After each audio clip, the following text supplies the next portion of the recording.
Good morning and welcome to the 12th meeting in 2014 of the Health and Sport Committee. I have apologies from Annette Millen, and I welcome Jackson Carlow from the Conservative Party as a substitute for Nanette. Welcome, Jackson. As usual at this point, I would ask everyone in the room to switch off mobile phones, Blackberries and other wireless devices, as they can sometimes interfere with the committee business and the sound system. In saying that, though, I would ask people to take note that members and officials are using tablet devices, and this is instead of the hard copies of their papers. The first item on our agenda today is mortality rates at NHS Lanarkshire. Members will recall that following the discovery of the higher-than-average mortality rates at acute hospitals in Lanarkshire last summer, the Cabinet Secretary set up a rapid review conducted by his. The review was completed before Christmas and led to an improvement plan, with progress due to be reported to the Cabinet Secretary by the end of March. Today we are going to hear more about this from NHS Lanarkshire and the Cabinet Secretary. Can I welcome firstly our first panel today, and that is Iain Ross, Chief Executive, and Dr Iain Wallace, Medical Director of NHS Lanarkshire. Thank you for your attendance this morning, and I invite a short opening statement from Iain Ross before we proceed to questions. Mr Ross. Good morning, and thank you for the opportunity to come along this morning to discuss the health improvement rapid review of NHS Lanarkshire, along with the work that has been taking place over the last few months. The rapid review of NHS Lanarkshire's acute adult patient services did identify areas where there had been failings and unacceptable practice.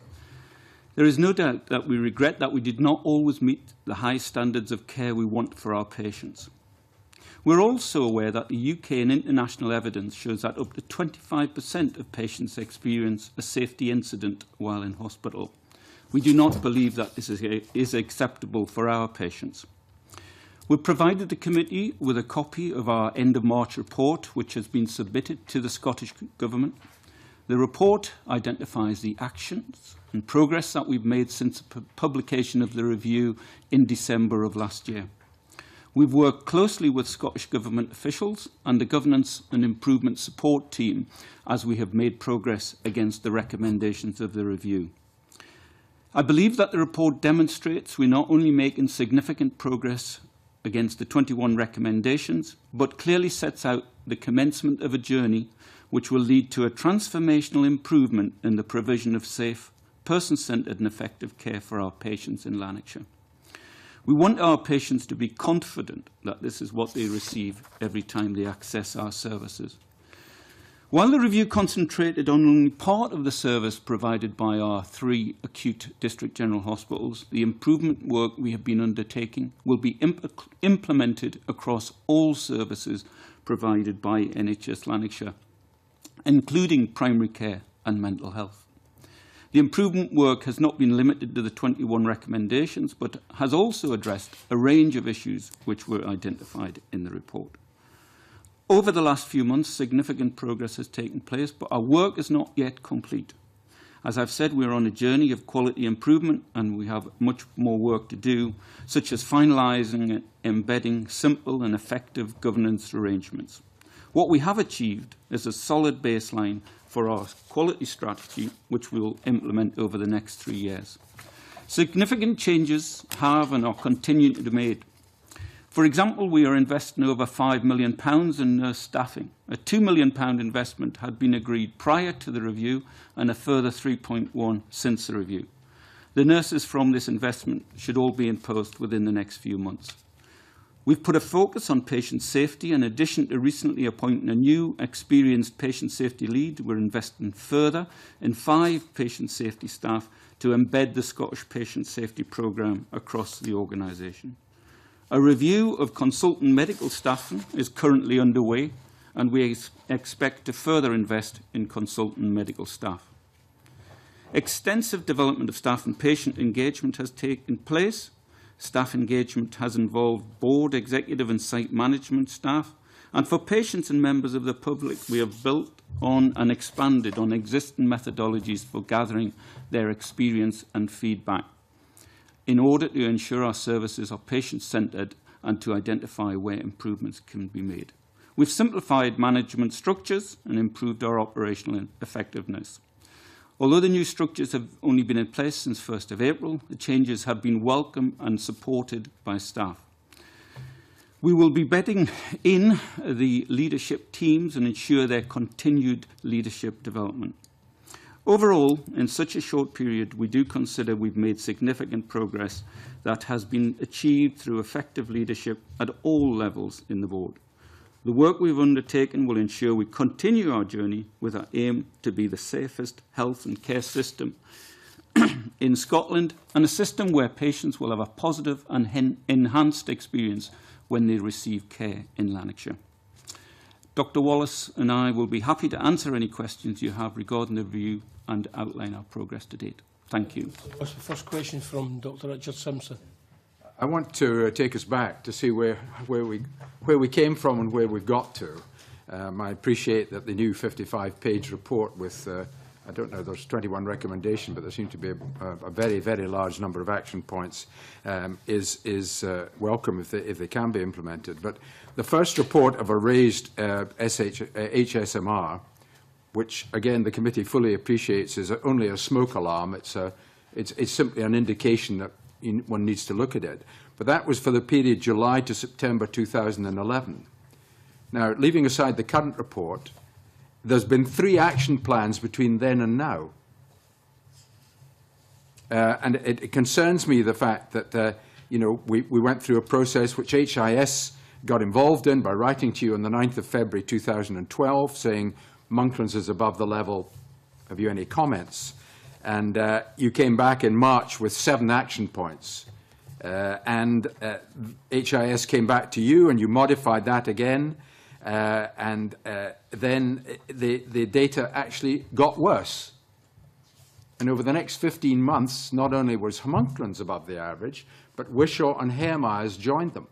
So over a period of 15 months and 3 reports by the current, I don't know if it's the current leadership, but certainly the then structures prior to April this year, we had, all these things supposedly happening, and yet things were actually getting worse. So are we going to have confidence in the current plan? And can you explain to me why the previous plans singularly failed to actually make a difference? What was going on then that the board were not aware of, or the senior executives were not aware of, that made the system really result in the Cabinet Secretary finally having to be informed and having to set up the rapid review beyond the normal process of the HIS simply monitoring things and having discussions with you?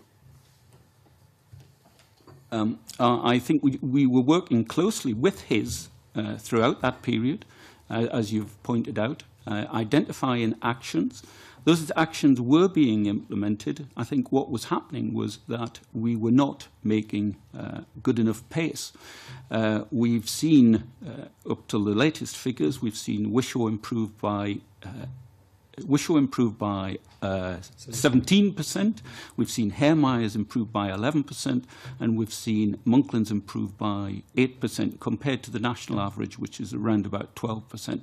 So we weren't making that good progress, but that has started to change, and the actions that we put in place prior to the review and since the review is starting to drive that improvement. It is a complicated formula that is used, but we do take the smoke signal very seriously, and I think we have taken actions and we've seen improvements over the last 12 to 15 months. I mean, one of the things, of course, is how robust is the data. I mean, that's one of the things you have to look at.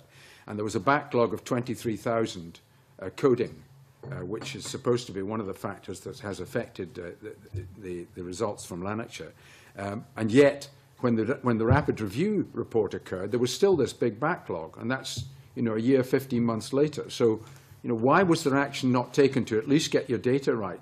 You know, to check if the smoke signal was sending real smoke or false smoke? I think we were checking a number of areas. I think it is a formula that it has an impact from a range of issues within hospitals, and data was one of them that perhaps we didn't concentrate on early enough until over the last 6 months we've reduced that backlog. And also we've looked at improving the coding within 6 weeks of discharge of hospital, and certainly discharge letters, full discharge letters have improved as well. So we've recognised that, but we were concentrating over a range of factors to try and bring the HSMR figure down. And lastly, sorry. I think I came into post fairly recently, so I can't talk about the past other than to say I think the focus was on safety. So I think it was doing early warning scoring systems, getting that in to detect deteriorating patients, the sepsis 6 bundle as it's called. So it was more in the clinical aspects than the coding. I think the criticism might have been, in fact, that we're spending too much time focusing on just getting the coding right, which clearly from other sort of reviews elsewhere, that was a criticism of the board at the time. But I think we are now moving absolutely forward, and you can see between the work we've been doing in patient safety that the HSMRs have in the last quarter that's been published significantly improved, and that was prior to the visit of HIS in October. I appreciate Dr. Wallace has only just come into post, but in the timeline reviews, it actually said that one of the problems was that Lanarkshire was concentrating, apart from the data thing which we just discussed, was actually concentrating on longer-term strategic items and not concentrating on the 6 bundle. So actually, I would contradict what you're saying, Dr. Wallace, that the initial concentration from the report from HIS indicated that actually there wasn't a concentration on the things that really mattered. I'm only raising all these issues because I think other boards have to learn the lessons from Lanarkshire, and indeed, you know, the Scottish Health Service has to learn the lessons from it, that it is about focusing on the particular issues of the patient safety and the 6 bundle, amongst other things. Richard Lyle. Thank you, Convener. Good morning, gentlemen. Firstly, Convener, can I record that as a local MSP in the Central Region that Lanarkshire NHS comes under my area? And can also record and compliment all the staff who work in your hospitals and within Lanarkshire NHS in order to ensure that this rapid review and also this report will be fully implemented. But as a Central Region MSP, I have to ask Mr Ross and Dr Wallace, what went wrong? Why did it go wrong? You've made 21 recommendations. You've now subsequently got an action plan for the 100 action points you're going to do. You've now suggested that hospital standardised mortality ratios are falling, and basically we are getting better. And also, can I record that we have the highest number of nurses now in NHS Lanarkshire. What steps are you taking to ensure that all the points are being actioned? And also, are you sharing, as has been previously asked, are you sharing this information with other NHS boards in Scotland?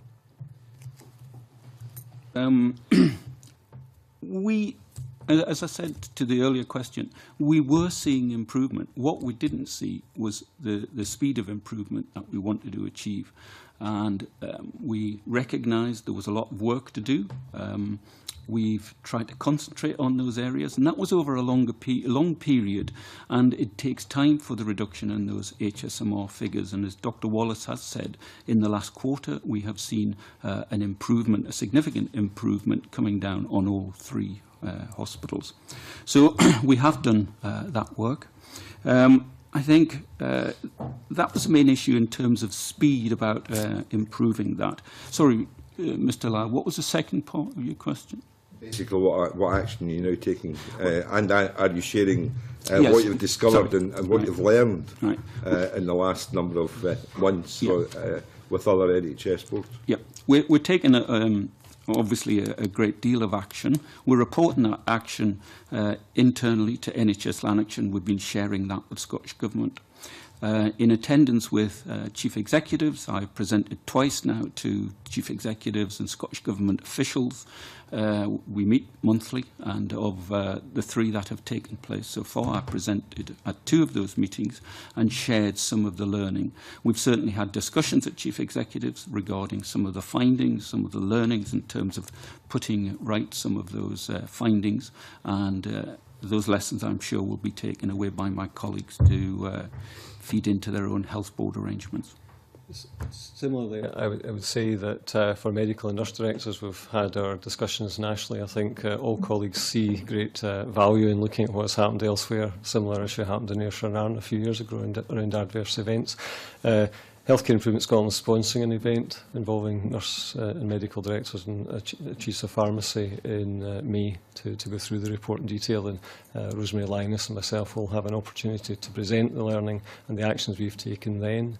I think just going back to your first point, you know, the report highlighted about 4 or 5 key areas. I mean, I think the patient and carer experience was great in parts and poor in parts, and I think clearly that was a great disappointment to us, that our patients don't have the best experience. Even sometimes if the technical care is good, they don't feel it's person-centred, and we've taken a really strong approach to getting patient feedback, whether it's what we call kiosks at the front door at Monklands. We've been experimenting with that, with cards which patients can fill in carers as well when they leave the hospital. And also there's a criticism that maybe you shouldn't do these things real time, because people when they're in hospital aren't necessarily going to tell you all the things that they might tell you when they leave. So we are looking at how we kind of collate that, but in a short enough time scale that people haven't forgotten. If you leave it too long, people won't necessarily remember. I think workforce was another issue, and I'm sure we'll come on to that in detail later. SPSP implementation was the third strand. Then there was a big thing around operational effectiveness.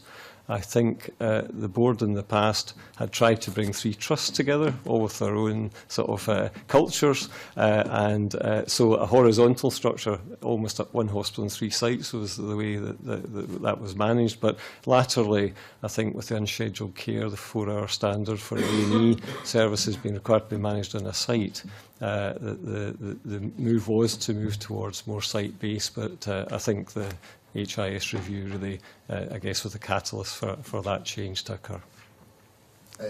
I know the hospitals which we're talking about very well, and Mr Ross knows why I know these hospitals very well. We've discussed it over the years. As I say, the staff in each of those hospitals are above, I would suggest, are excellent, and I have to record that one of my family members is currently using your services, or will be currently using your services shortly, and the staff that I've came across in the last couple of weeks have been excellent in Wishaw. What action are we taking to ensure that all this is permeating down to staff, and how are we getting staff on board with these recommendations? We can say the staff were very disappointed in the report. Very disappointed, and certainly dealt with that on a regular basis with patients, visitors, felt that the public and their patients had lost confidence in them. So the staff themselves have definitely shown a commitment to ensuring the work that we've described in the report is fully implemented, certainly taken that and decided we want to build that patient confidence back up. We want to build up the public confidence, whether it's through the media or whether it's through personal arrangements. What we've done is try and ensure effective communication with staff in terms of the board going out visiting departments. We've increased patient safety walk-around so we can see some of the issues firsthand involving executive and non-executive directors. We've established staff forums where managers hold meetings on sites, community and hospital sites, so staff can come along, raise any issue they want.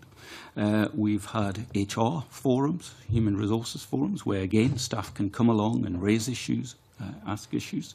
So we've increased this visibility of executive, non-executive, senior managers across all of the sites in Lanarkshire, not just the 3 hospitals. It's important that we get that message across, that this is about NHS Lanarkshire. It's not just about the 3 acute sites. So we've increased that visibility.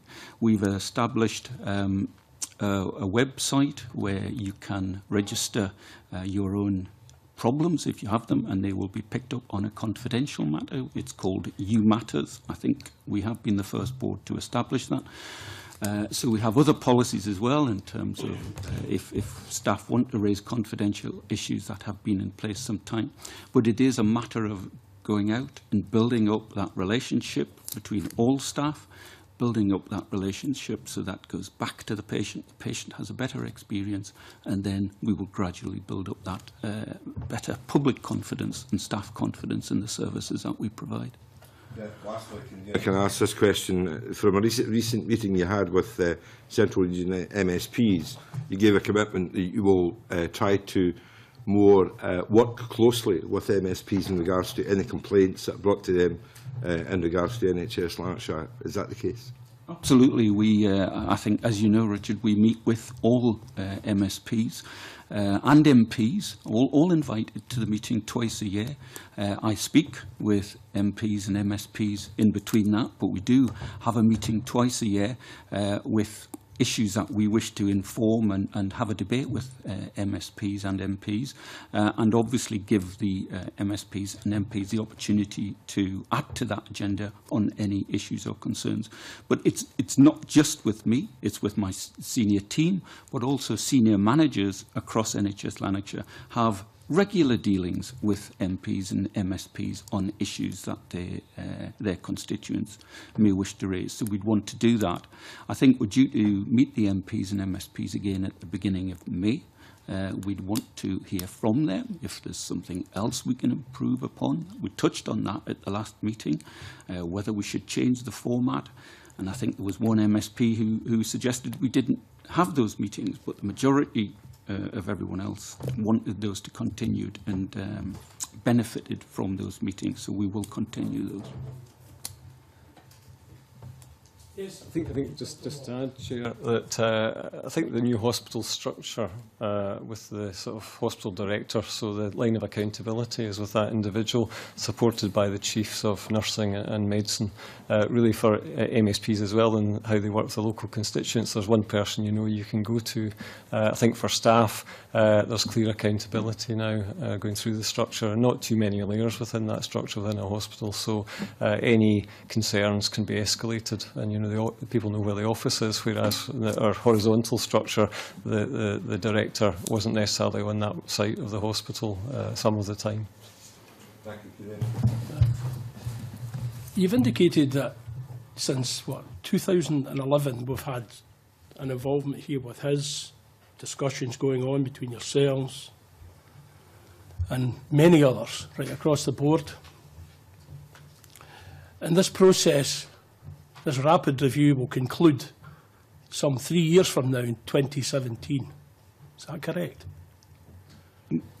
The rapid, well, there are some actions which will go on for quite some time. Yes, it's a quality improvement journey. Yeah. Yeah. In 2017. I would hope that most of the actions will have been concluded well before then. 2017. I think when it comes to change in a big organisation, a complex organisation, it's to embed things over a period of time. I mean, one of the criticisms of the history report was we were trying to do too much and too quickly.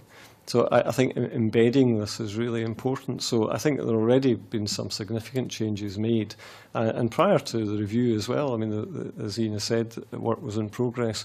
But the quality strategy, which relates to 2017, is just because we have a 3-year sort of time frame in which to do it. 2011, which was slow. I think the criticism you're prepared to accept, it didn't fail, it was just slow in achieving its targets. And now we've had from Dr. Wallace, we tried to do too much. Yes, Mr. Ross. We wanted to stress that the health service is a complex organisation involving a lot of people, a lot of work. Things do need improving constantly.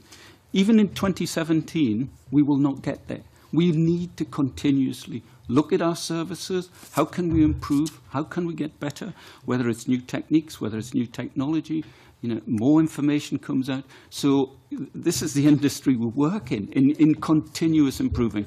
To the Health Committee, the Scottish Parliament, spend a lot of time, we don't work on it, some of us did, but we spend a lot of time hearing about the complexities and how difficult it is and whatever. We hear it all of the time.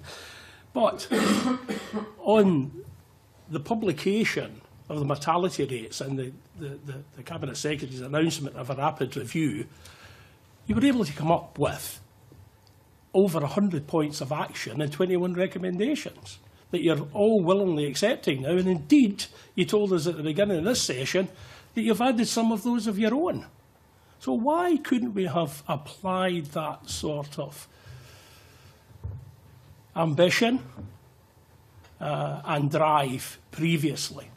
And who's responsible for that lack of ambition and drive previously to the review?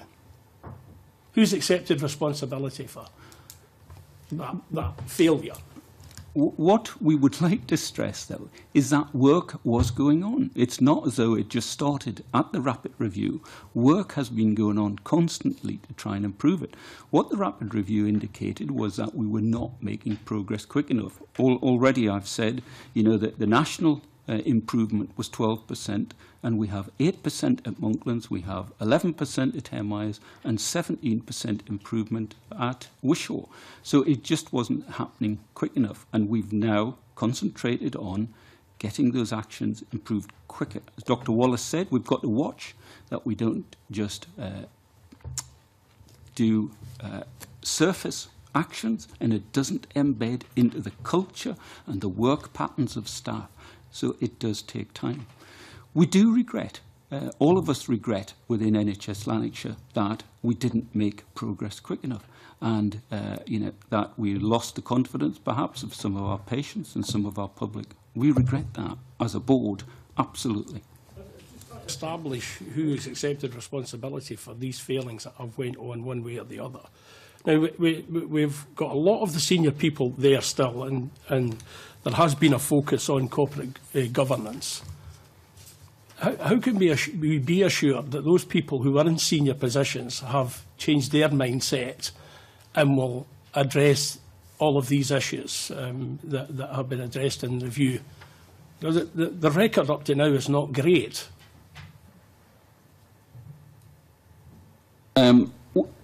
We do consider we were making progress. I know I keep coming back to that point, but we were making progress.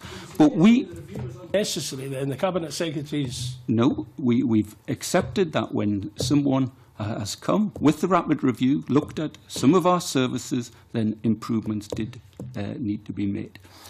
Can I just emphasise that it was a small part of the 3 acute hospitals' work? There was other areas that NHS Lanarkshire is excellent at. If you look at our treatment time guarantee performance, if you look at our cancer waiting times, financial performance, you will see a very good record. So we were performing well in a number of areas. We weren't performing quick enough and as well in this area. Would matter to the population. You say 50% of these action points are about patient safety. And patient safety is something we will work at for the next 3-4 years. We need to constantly improve and look at our services, and that is something we and other systems will do. It doesn't matter, that all of that will be embedded perhaps within the next 12 months, the next 2 years. It will go on beyond there. It is something that we need to constantly look at in the health Dr. Wallace service. is a new appointment. And in terms of the other management team, has there been any review of the management team that presided over that period? Do any of them accept any responsibility for the slowness of progress? Or? We all accept responsibility, yes. So you're all still there, though? You're all still there? There's been no major changes other than... Dr. Wallace started. I started 9 months before the review came in. There has been a new nursing director in the last 2.5 years, I think, 3 years. Dr. Wallace, would you come in and let Iain go? I think it was just around the safety programme. I mean, I think obviously there is work to be done, and there's a lot of impetus behind that. But at the time of the review, just I can quote from the history report, it said the National SPSP team advised that NHS Lanarkshire's existing level of improvement is in line with other boards. So it's a journey that we're all on at the moment. I was in Forth Valley before. It was the same journey that we were taking. So I think there is work definitely to be done, and I'm looking forward rather than back from my perspective. But and it's very difficult for a committee to review this here when when the people who can come along at this point in time say, "Well, I wasn't there. It was really nothing to do with me." So that's not great. Bob Doris. Thanks, Convener. I suppose, just as my colleague Richard Lyle does, I should put on the record that actually as a Glasgow MSP, some of my constituents will now be serviced by NHS Lanarkshire because of the boundary change of NHS. My constituent Rutherglen and Cambus Lang will now be NHS Lanarkshire patients. I also apologise for having to get out the committee, having to deal with some other matters this morning as well. And the Convener's quite right about the frustration of the committee as we try to scrutinise what improvements are being made. But I am going to look forward rather than look back, and understand why some of my colleagues would want to look back and scrutinise that as well. Can you maybe give me 2 or 3 benchmarks that you could put on the public record today that this committee can return to and say by the end of the year we expect this to have been done, fact, and we will be held accountable if it's not been done, or by the middle of next year? Can you start to give us something tangible that we can grasp onto and scrutinise as we go forward? Because we can have a discussion over who wasn't showing leadership at a board level, and we can have that conversation. I understand why some of us would want to do that, but I want to know is, okay, December this year, summer next year, can you give me things we can look at as a committee and go, NHS Lanarkshire, they are performing, they are delivering. So not just speaking in general terms, can I get some specifics perhaps? I think to mention a couple of things is about listening to patients and getting patients' opinion. We're adopting a blended approach. We've talked about the listening booths in hospitals. We've signed up for patient opinion, full of patient opinion, and if you go on that website, you will see the issues that have been raised there, which have been mainly positive. So we will have a new policy in terms of how we're going to inform and receive information from patients, and that will go to our board in June. Already we've seen investment in nursing staff. In March, we identified £3.1 million for investment in additional nursing staff, which was on top of the £2 million previously identified before the rapid review. We've changed the management structures already. We've gone away from the complex site crossing arrangements to really much more of a focus on the single site arrangements, so that people have a clearer line of accountability, but a clearer perspective of how to raise issues, how to identify issues on the site. And when I say people, I mean public as well as staff. So that's some of the areas.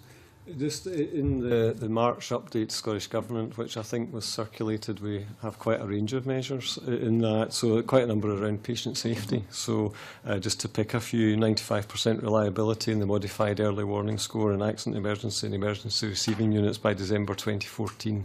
So we're moving at the moment we're about 80 to 90% reliable. So yeah. Before my eyes glaze over as we get to kind of technical speak, I'm trying to, I feel like for my benefit, keeping it punter friendly. So you're talking about listening to patient opinion. So can you tell me what the mechanism, how you're going to pick up more than you were previously before if patients are unhappy? So what will happen? What's the quick turnaround if you have, I don't know, a cluster of 5 or 6 patient concerns in one of your hospitals? How quickly will that be identified? What's the turnaround? What actions will be taken? Because listening to patients is fantastic, and we should do, but acting on their concerns is another thing as well. So can you give me a flavour of what that will look like? And I'll ask one more tight, focused question, and then I'll let my other colleagues in. So just in terms of complaints, because we're now on a site base, the director, the nurse and the chief doctor will be seeing these complaints as they come in. We're also going to, again, maybe this is a bit of jargon, but look at the risks of the complaints. So some complaints are about car parking, which is clearly important, but if there's a clinical complaint in there, then the chief medical person is right up the middle of that, right from the word go. And we do track trains. I think also in terms of wards, we sample patients in the ward. 5 patients are sampled in every ward every month. We actually increased that to 10 at Monklands. So that information is being fed back and will be fed back to the hospital management team.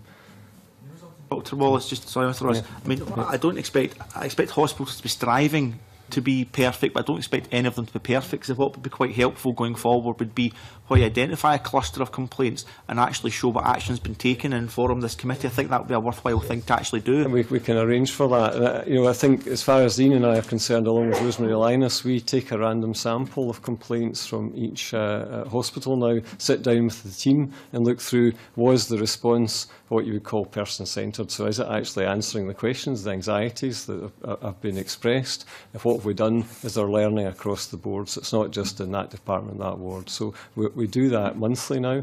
And I think that has been a very interesting experience because we don't get it right every time. And I think we're looking for improvement. Helpful. And finally, because I know my other colleagues want to come in, you mentioned an additional £3.1 million in relation to nurses. Now, the key thing with nurses, and this committee scrutinised it in detail, yes, much higher levels of nursing, but it's what the nurses are actually doing. So can you tell me that additional nursing investment in terms of the workload and the workforce management tools used to deploy those nurses, there must be a priority or a focus for what they're doing, or else we just say there's more nurses and that's a good thing. So politicians like to say we have more nurses and we all cheer, but what we actually want to know is what that additional investment's for and what specifically they're prioritising.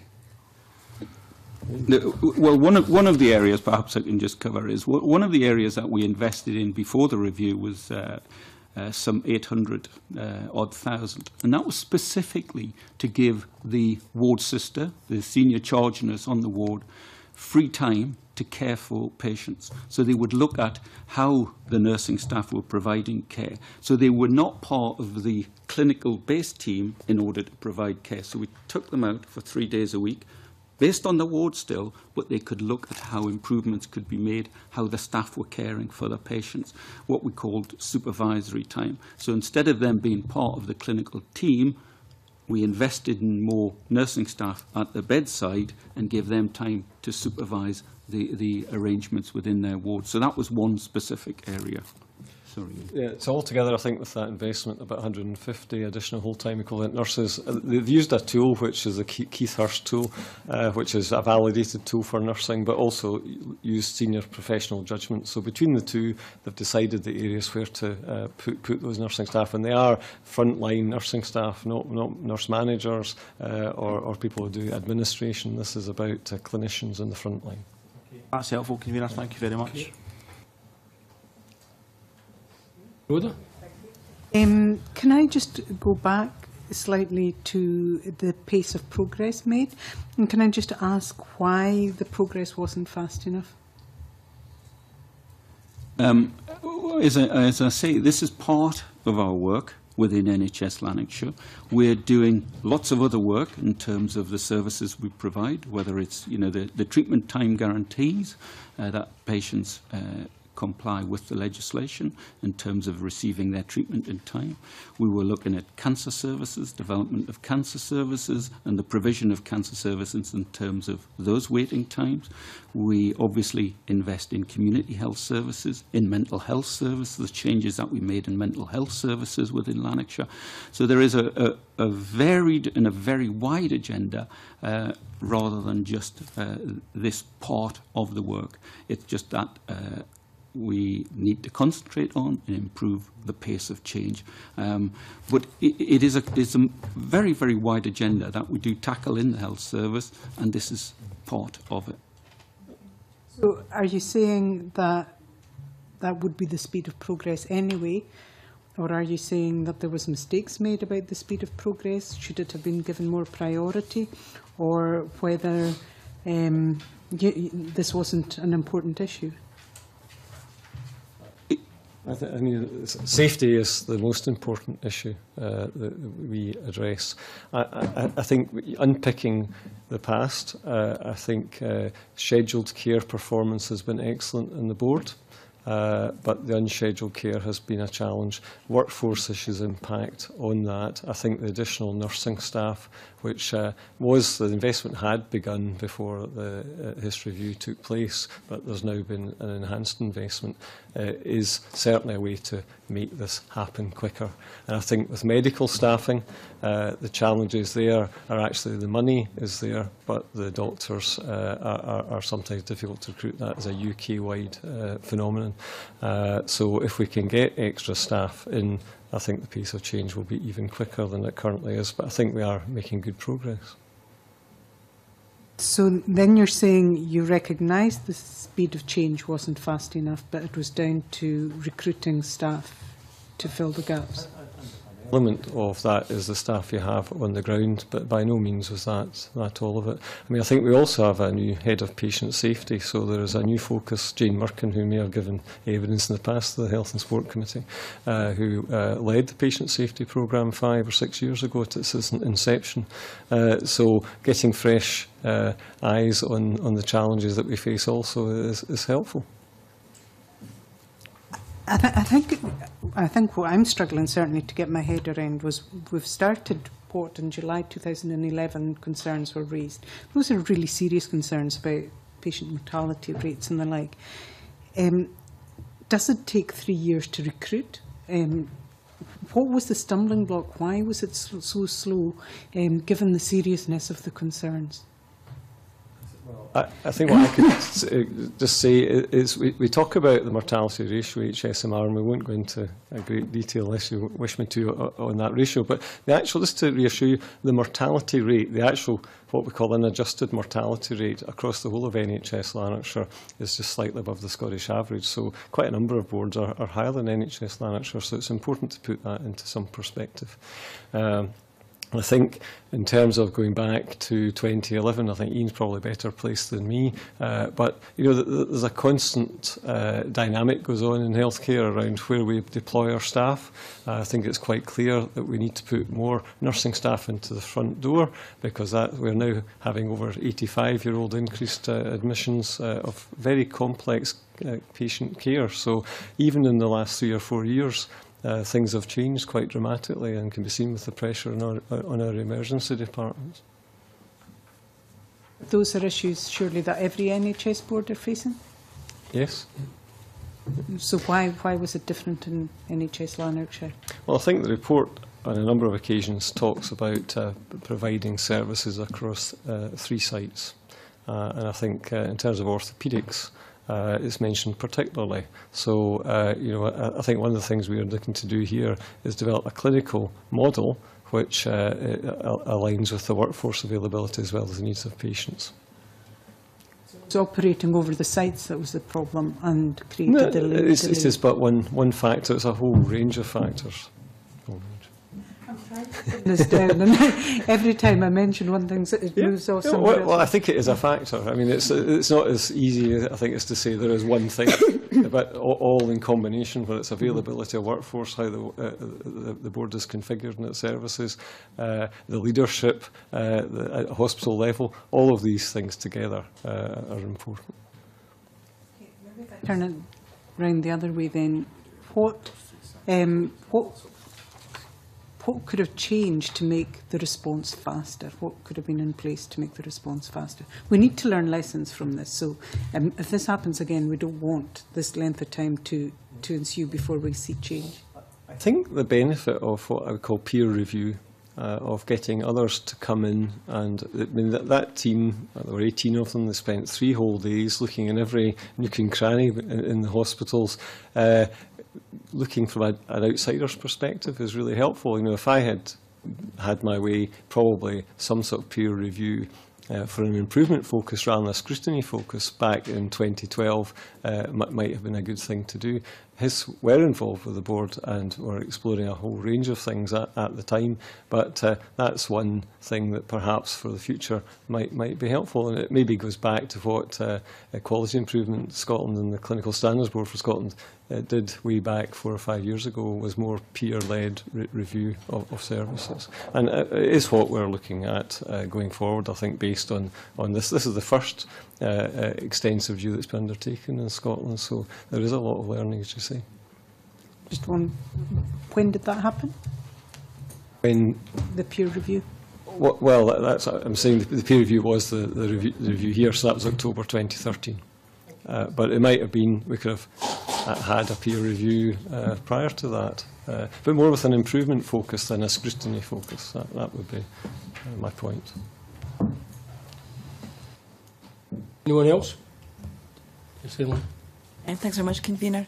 I just wanted to pick up some of the points that you made around the updated action plan, and perhaps you could put on the record just some of the areas where you face particular challenges in actually implementing the action points that are outlined in the action plan, and also perhaps to outline any specific areas where there are still improvements to be made. I think a lot of the overall challenge has been with staff. I think in getting staff to embrace the changes quickly. I think they have grasped that, but the challenge is 11,000 staff within Lanarkshire.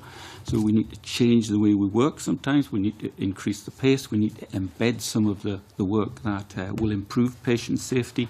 So I think it's a challenge of changing that organisation around. And that's why, coming back to some of the dates, it does take time to embed that. We're not just looking at, which the rapid review did, looking at a small part of our health services within Lanarkshire.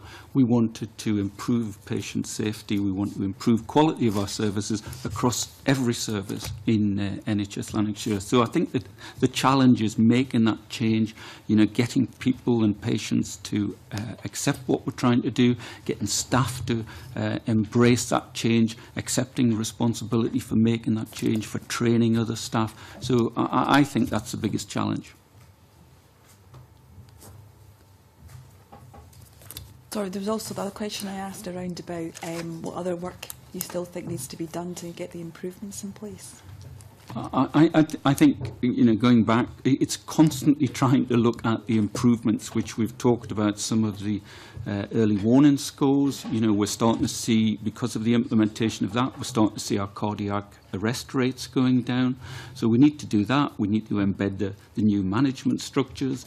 We need to improve our arrangements for listening to patients and reacting and doing something out of those whether it's letters or whether meeting with patients, and understanding how we can change our services. So it is a constant journey that we will be on, as every health board in Scotland will be on over the next few years. Jackson Carlo. Thank you, Convener. So as a substitute member of this committee, albeit one who's been here before, I haven't been following the ebb and flow of all of this, but I have read a lot of the papers in advance of this meeting today. So can I simply then ask you, as a businessman, do you have a grip? Is that what you are assuring us? That you have a plan which, for all the complexities, is comprehensive and you believe is now the one that will deliver the results necessary? Would patients, families using your hospitals in your health board have reason to feel safe? And when should they expect that you will have delivered? I know you've got an outline date. When do you believe you will have delivered a health service which they will regard as being second to none? I think I would want to assure yourself, Mr. Coleslaw, and the committee, that we do have grip. We've identified the work. We're managing that work. We're reporting that work to Scottish Government officials. We report it regularly to our board and our management team. So there's definite grip within the organisation. And I don't mean just Dr. Wallace and myself, but throughout the organisation in delivering this. I think that plan that we work through, we've identified milestones in there that we need to achieve. undertaken such things as patient safety walkabouts, will identify, is it getting embedded? Do all of the staff understand what they should be doing? So we need to constantly look at that, improve upon that. When will patients feel the benefit? Well, if you have a bad experience in 6 months' time, as an individual patient, you might think we haven't improved at all. But one of the changes that we did make is the full subscription to patient opinions, where it's a website where patients go online and record good, bad, indifferent, perhaps, care that they have in health boards. Since we took full subscription from January, I would say about 70 to 80% of the comments posted on that website have been very good and supportive of the health services. So we need to constantly work at that. The patients will never know, is everything okay? Because just tomorrow a patient may have a bad experience, which we would regret, but that patient might not think that we've improved, but I think we have. I think at every ward level, there is a poster at the beginning of the ward, so who's in charge of the ward at the hospital, who's in charge of the hospital as you come in the door. So again, that is hopefully reassuring for people. They know who to go to if things are not working out. We've explained in, I suppose, punter's terms what the patient safety programme is all about, rather than the highfalutin, the sort of stuff that I've come out with, which I'm sorry about. I think that again should give patients and their relatives reassurance that we are on the case, and I think we have got a good grip of things. Our action plan is very comprehensive, and already we made some good progress by the end of this month, but the journey is not at an end. In fact, it'll see me through to retirement and beyond. Just say, Convener, that punter language is very important, as Dr. Wallace and I, both being sons of motor traders, ought to understand. The challenges then, and following up on this question, I mean, I think we would all wish you well in that ambition. What are the challenges that you've identified to get to that point, and what discussions have you had with NHS Scotland and indeed local politicians that have been discussing earlier about the barriers that are challenges that are there that you need to overcome? And you mentioned earlier, in terms of certain disciplines, consultants, recruitment, can the current configuration in Lanarkshire sustain that? Does that need to change? So the biggest concerns the medical directors around the medical workforce and the shortages that are not just affect Lanarkshire. However, we do have smaller on-call rotas, because the bigger your hospital, the more people can share that out of hours burden. So we need to look at that. And I think the adverse publicity that this has had might make someone think, well, I'd rather not go there, I'll go somewhere else instead, particularly when there are shortages. So that's why it's very important to us that we build up confidence, both with patients and carers most importantly, but also with medical staff in the west of Scotland. Our trainees get a good experience when they come out to Lanarkshire, and many of them then go on to become consultants. So we just need to make the quality of their working life in Lanarkshire all the better. So I think we do need to, I suppose, get hopefully support, all parties support for looking at our services and how they get configured in the future, and we'll be looking to do that. I think, I can speak for a lot of people around about the table. In recent discussions with the Cabinet, we recognise that this is a difficult issue, and in some ways should be above politics, and we've got to address it. But in terms of your ambition and plan to move on, that reconfiguration. I speak from someone who comes from Inverclyde, not Glasgow. We've had similar problems about attracting and recruiting, and having to share services. How will this plan, extensive plan and action points, much of it good practice, should have been taking place? Say no more than that maybe, but how do we fundamentally change the position of Lanarkshire so all of these services can be effectively delivered and sustained over a period of time, because the community itself is want these services delivered as locally as possible? So, in terms of medical staff, We're recruiting and we're working with the Scottish Government on various avenues to get additional doctors of that kind of middle grade as well as consultant grade into post. And we're trying to move towards that 7-day service, which we all aspire to, which is weekend care should just be equally as good in the emergency terms anyway as care during the week, but that does require more consultant presence on the weekends. So we are probably going to look at least an additional 12 consultants for acute medicine and emergency medicine. Do you see that as a long-term solution rather than reconfiguration of services? I think it's a blend of different things. Pardon? It's a blend of Yes. both workforce and a reconfiguration. I think your father was a politician. No, maybe Ford I dealer. But in that sense, it is difficult again from an Inverclyde perspective to attract people to and this is not a new problem. So how do we overcome that problem? Yeah, I mean, for me, it's also about making these jobs. So if the rotas are more arduous, other sort of things you can provide, like we're doing a lot in patient safety, so additional training, some protected time to look at patient safety initiatives in your area, quality improvement initiatives. So is it 3 different rotas or 3 rotas that work over the hospital? The hospitals tend to have separate rotas for each of them currently.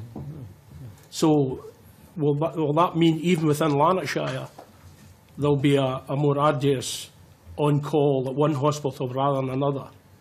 They're roughly about the same size. I mean, we have got some services that are based predominantly in one site, like vascular surgeries at Hare Myers, so all patients would go there, etc., or optimum reperfusion, so putting in stents for coronary problems. Does the patient flow then impact on training and development of junior doctors? Is that an additional problem? What about the Royal Colleges there? I know from my experience in Inverclyde, the level and number of operations or practice that goes through impacts then on the training and accreditation. That can be withdrawn. Is that all in place in all of the hospitals? Or does that vary? Yes, well, we provide training in all the hospitals, but taking emergency medicine as an example, Wishaw don't have many middle-grade doctors in training, but Monklands and Hare Myers are where most of that training is carried out. So we're working again with the postgraduate dean in the west of Scotland around this report and how that might impact on training. But quite rightly, the number of middle grade doctors are being trained to, I guess, fill consultant vacancies. So we need to find other avenues to find other doctors to do that middle grade rota if we haven't got them as trainees, and that's specialty grade doctors, but they're quite hard to find. And how significant are these barriers in getting to the conclusion and fulfilment of your ambition for sustainable services? You believe that they can be sustained over these 3 sites? Well, Lanarkshire will have 3 hospitals. It's how you configure services within the 3 hospitals that we need to start to have a debate about. But not necessarily 3 A&Es? I think you'd always want emergency care provided as close to patients. You are a politician, Mr. Wallace. Dr. Wallace. I think we all agree that we face these challenges, and as honest we need to be as honest as we possibly can about these things. But I think I've got my answer.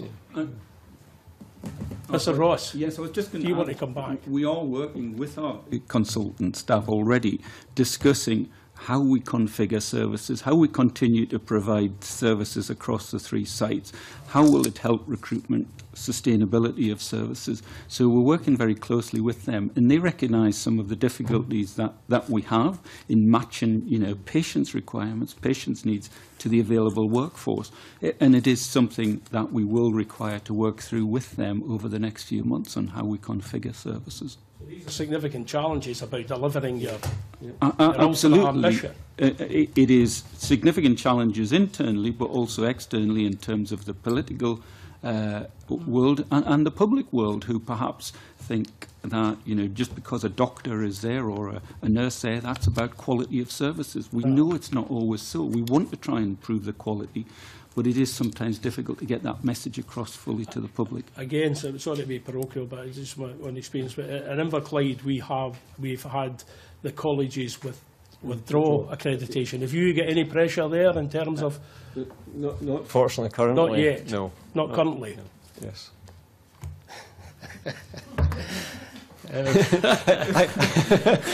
We're just back from a recess, yes, so we'll not get too... We should have... I've got...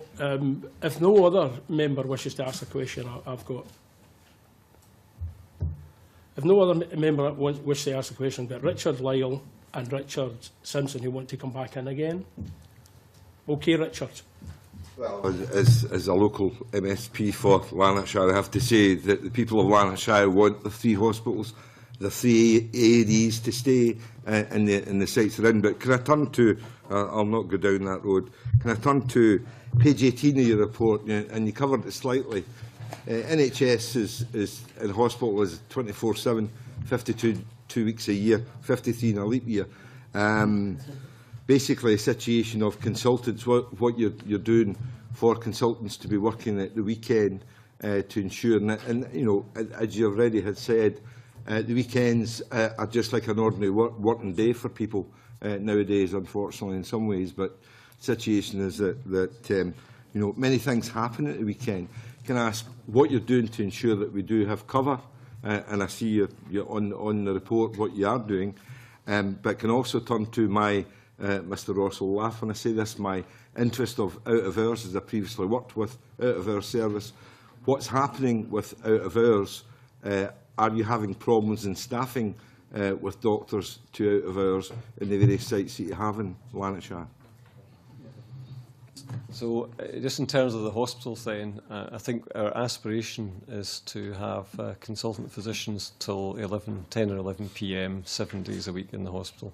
And we meet that in some of the sites some of the time, but that's why we're intending to recruit around 12 additional whole-time equivalent consultants to do that. That's for the emergency care. At the moment, we have got consultants in the accident emergency medicine who sleep in the hospital to make sure that patients are safe. So they're not providing a full shift on the floor, but they are there on site in the hospital because there's a more junior doctor, someone who we don't feel is right to be left to manage patients without that consultant supervision. So I think it's work in progress. We're doing a risk assessment at the moment, and that's the intention is to have that beefing up of the front door medical establishment. And it's also about what we call the back door of the hospital, so the downstream wards, because the way you get your flow through a hospital isn't just about focusing on the accident emergency department. Patients have to be discharged home well to get space for those who are all coming through. So again, having consultant availability to do ward rounds Saturdays and Sundays in the downstream part of the hospital is very important as well. And the out of hours service, as perhaps you're aware, I know you are aware, Mr. Lyle, we have 3 out-of-hours services based in each of the district general hospitals, 1 each in each hospital, and 2 sub-GP out-of-hours services, 1 in Lanark, 1 in Cumbernauld. Like all health boards, the provision of GP cover in out-of-hours services is proving more and more difficult to recruit to and appoint to. We do have arrangements at the present time that we recruit to the 3 out-of-hours services at the hospitals at first, and then if we can recruit fully, then we provide services in both Lanark and Cumbernauld. But it is becoming a challenge for us.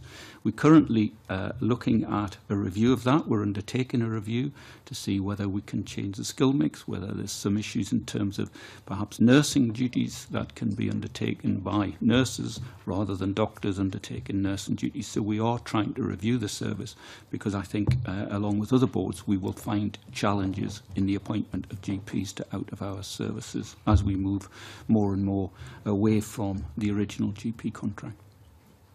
Sure. Richard Simpson. Yeah.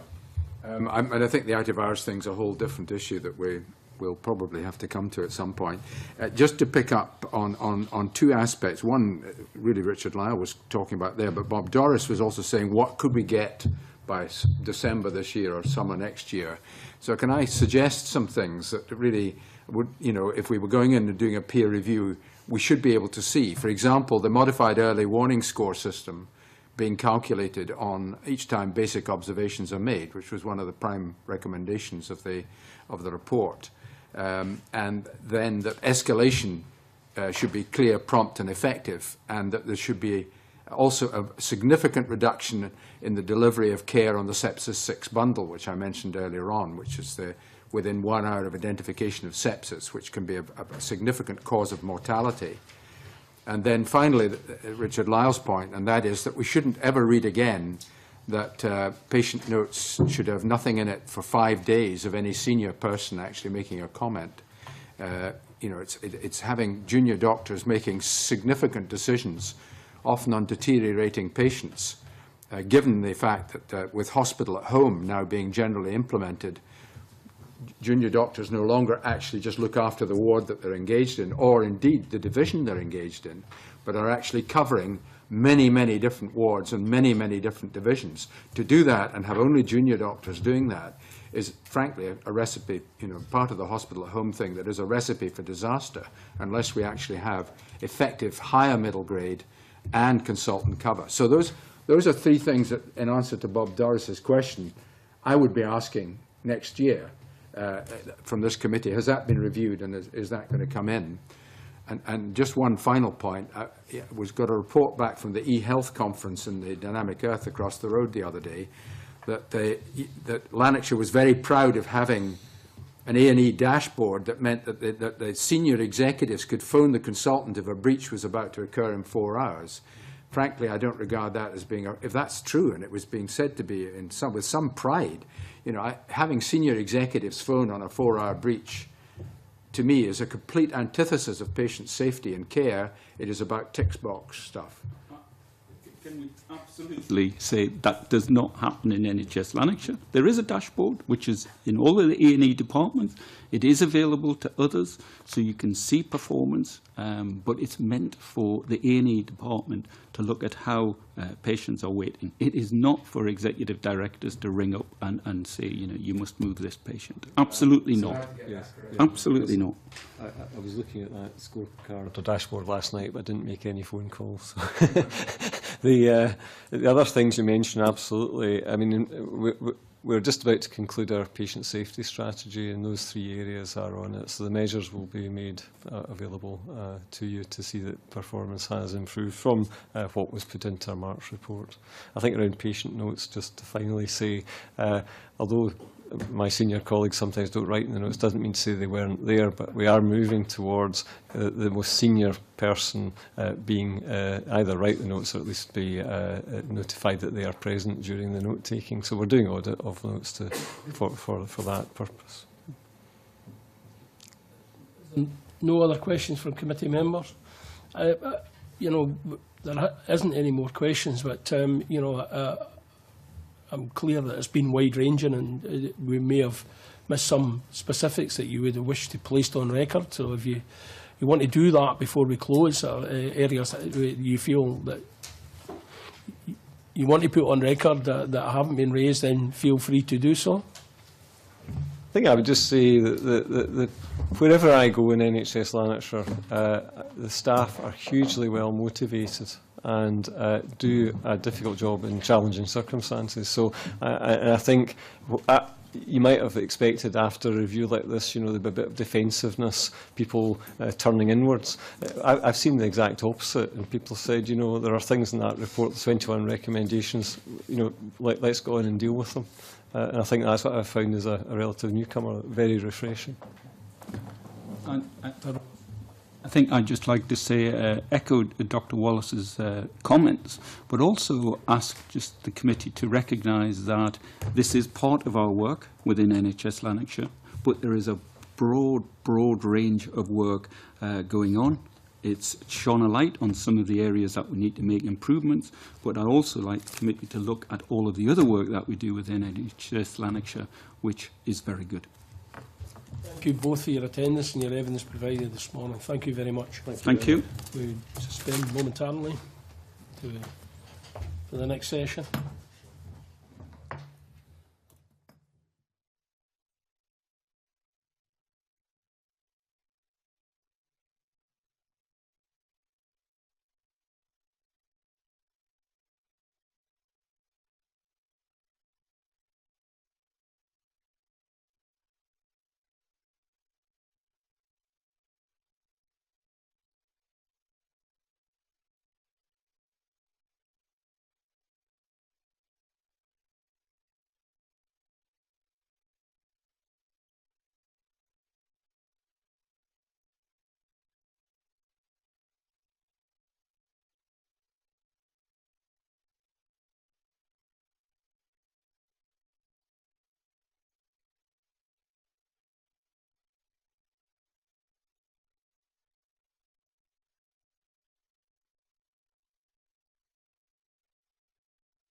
to start.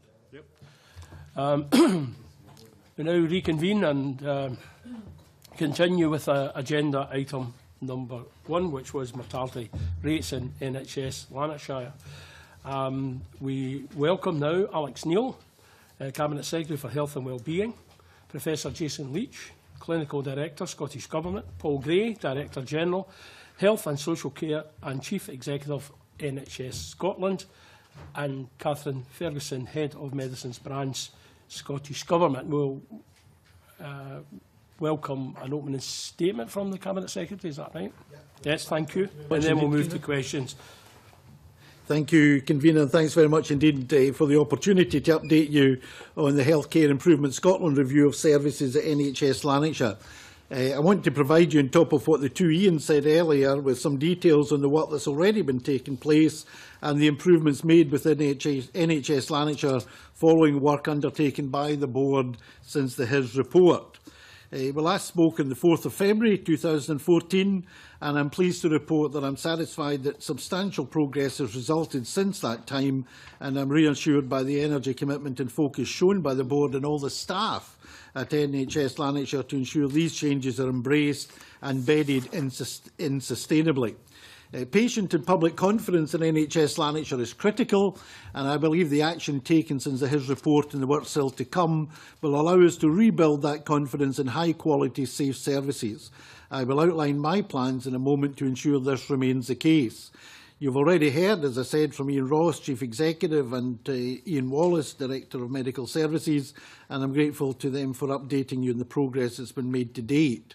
They both also set out the further work that's in train, and I'm grateful for them doing that. Some of the issues identified in the HIS report need longer than 3 months to embed organisational change completely, and so there is more work to be done on governance and accountability, and the board acknowledge that, as I do. The committee is aware that in August last year I commissioned Healthcare Improvement Scotland to conduct a review of the quality and safety of care for adult acute patients in NHS Lanarkshire. This followed routine monitoring of hospital standardised mortality ratios through the Scottish Patient Safety Programme, indicating that while there had been a fall in HSMR over the last 5 years at all 3 hospitals in Lanarkshire, Monklands Hospital had not progressed sufficiently. HIS provided me with a report and their findings in December, and then I appointed a governance and improvement support team to engage with the board, providing challenge and support for their action to address the recommendations made by HIS. I would also like to thank the members of the GIST for their significant hard work in assisting NHS Lanarkshire, namely Jean Freeman, Chair of the Golden Jubilee National Hospital, Malcolm Wright, Chief Executive of NHS Education for Scotland, and Professor Sir Lewis Ritchie, Director of Public Health in NHS Grampian. The HIS report made recommendations for improvement, and it was agreed that NHS Lanarkshire would provide weekly progress reports on action. More detailed monthly reports have also been provided. Many of the actions taken by the board have already been effective in addressing the concerns raised in the HIS report. For example, the board has reviewed its processes for collecting patient and carer experience data to ensure that patients and carers feel able to provide honest feedback that is reflective of both the positive and negative aspects of care and which can be used to further improve care. They have rerun the workload tools with occupancy levels reflective of the ward's actual activity, so that the additional £3.1 million you've already heard about this morning is being invested in acute nursing services, leading to the appointment of an additional 150 or so full-time equivalent nurses, and that's prioritised for wards and units which have the most significant gaps against the assessed level of need. They're ensuring that further review of nurse numbers and skill mix is addressed in conjunction with wider work on vacancies, bank use, rostering and admin support. They're ensuring a clear focus on embedding patient safety throughout the organisation, and key to this is the creation of a dedicated patient safety team led by an experienced head of patient safety. And they're delivering swiftly on the simplification and strengthening of acute management structures centred on the appointment of 3 new hospital directors, 1 for each site, along with a lead nurse and lead clinician for each site. To ensure they build on these successes, the board has also reviewed its clinical governance structures to ensure clarity and transparency and accountabilities for the safety and quality of care. This is welcome work in progress, and I've asked my officials to continue to work with the board to ensure the new structure is clear and effective, and that it builds the confidence of clinical staff through a strong engagement process. I'm also assured that the board understands how critical it is that they receive and review reliable, timely and meaningful information regarding quality and safety to enable them to perform their crucial leadership role, involving as it does support, challenge and accountability. I've also asked my officials to continue to engage with the board on this important agenda. Convener, to make sure that we take appropriate stock of the sustained nature of this progress, I can also confirm that there will be follow-up meetings with NHS Lanarkshire, the Scottish Government and the Governance and Import Support Team in June and September this year to review progress, and that the GIST will continue to be available to provide the board with support whenever it may be needed. I can also confirm that Paul Gray, Director General, Health and Social Care and Chief Executive of NHS Scotland, will meet with senior representatives of the 3 medical staff associations in Lanarkshire on the 25th of April. This provides another chance to hear first-hand the views and contributions of the local medical community on the changes being made, and to ensure their ongoing engagement and ideas for further improvement remain central to sustainable change in which everyone can have confidence. The Board of NHS Lanarkshire are fully behind these improvements, and I wish to acknowledge their enthusiasm and commitment to respond positively to the recommendations made by his in the review report. I've also been clear with them and publicly that the problems identified in his report were not acceptable, and that rapid and sustained improvements were essential. I'm pleased, therefore, that the Board of NHS Lanarkshire, supported by all its staff, have taken responsibility and made a real step change in their focus on quality and safety of care as a result of the recommendations in his report. And I'm confident that these improvements will be maintained, embedded and built upon where necessary. However, as you would expect, I consider these issues sufficiently important that I will be seeking clear, ongoing assurances that these improvements are sustained personally from the board and through the follow-up discussions between the board and my officials. Thank you, Convener, for allowing me to provide you with this update. I'd be happy to provide you with further details and to answer any questions which the committee has, along with my team. Thank you, Cabinet Secretary. We'll move to our first question, which is from Richard Simpson.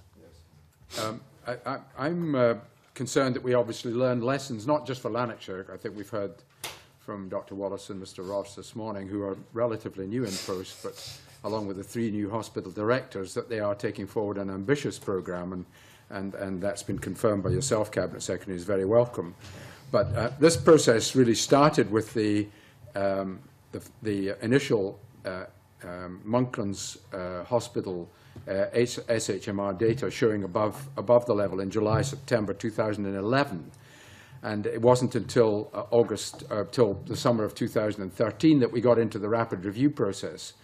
Now, as part of that, how we got from 2011 to there, HIS were working with Lanarkshire Health Board, but there clearly wasn't the rapid and sustained progress which you yourself have just said was absolutely vital. Indeed, by 15 months after that initial report, the mortality figures from Hairmars and Wishaw had also shown above average. So, there was actually, if anything, a slight, well, not an improvement, certainly, let's be kind and say it wasn't an improvement. So the question really I've got is this. We've got a system at the moment where HIS will look at figures and then make comments and interact with boards. But Dr Wallace said something very interesting this morning. He said it might have been better to have had a proper peer review at an earlier stage. Now, I just feel that HIS is not adequately resourced to examine 14 separate health boards on every benchmarked issue. Never mind the hospital mortality record, there's all sorts of benchmarks where there are people out with, more than 1 or 2 standard deviations out with the average, and they simply don't have the capacity to go in and look at this. And it really should have been not having to come to you for a rapid review. There should have been a peer review at a much earlier stage. I agree with Dr Wallace on that. So in terms of the global system, are we not really needing to beef up HIS and to give them a measure of requirement from the Parliament and yourselves to look at all areas in Scotland where there are boards on specific issues where they are benchmarked as being out with the average in a negative way. Can I make a couple of observations then, Professor Leitch, to come in? First of all, I'm in general agreement with you about the need for the earlier peer review, as Iain Wallace had said this morning. And I think one of the lessons we should all learn from this is that we need to move more rapidly in future when these situations arise. We have a monthly board which meets looking at the performance. It's a performance monitoring board. Every month meets and looks at all the key statistics. HSMR is obviously one of those wide range of statistics looking at the performance of boards. And I've asked for closer attention to be made, not just looking at the performance of boards at board level, but actually in particular at the performance of the 38 acute hospitals in Scotland, because a board might, on the face of it, be performing reasonably well, but behind and below the board figures there might be an issue around a particular hospital, and obviously when the partnerships are up and running we need a parallel monitoring system for them as well. So I do think that one of the lessons to be learned about this situation is that monitoring process, the continual monitoring at hospital as well as at board level needs to, where it identifies deviation or variation, needs to lead to possibly much earlier intervention by his or indeed by the Scottish Government itself. And I think that's very clearly one of the lessons, not just from Lanarkshire, but from a number of other issues as well. Secondly, I think also that while we need to get the HSMR statistic in perspective, because obviously it is only one statistic, nevertheless, and we should also recognise that this was a situation where there was improvement all round. You know, in the three hospitals in Lanarkshire, there had been a 17% improvement in Wishaw, there had been 11% improvement in Hare Myers, and even at its nadir, there had been a 4% improvement in Monklands. But the Scottish average was running at 12.5%. And therefore, what should have flagged up the problem was the fact that the Scottish average was 3 times the improvement we had achieved in Monklands. And when that was flagged up, I think, you know, in future, that then presents itself for some kind of intervention, initially giving the board its head, I think, to sort the problem, but if they don't sort it, then bringing in the extra resources. And that brings me to the final point I want to make before handing over to Jason, and that is in terms of resourcing. I think there is a balance to be struck between the resources we put into the service and the resources we put into inspection and scrutiny.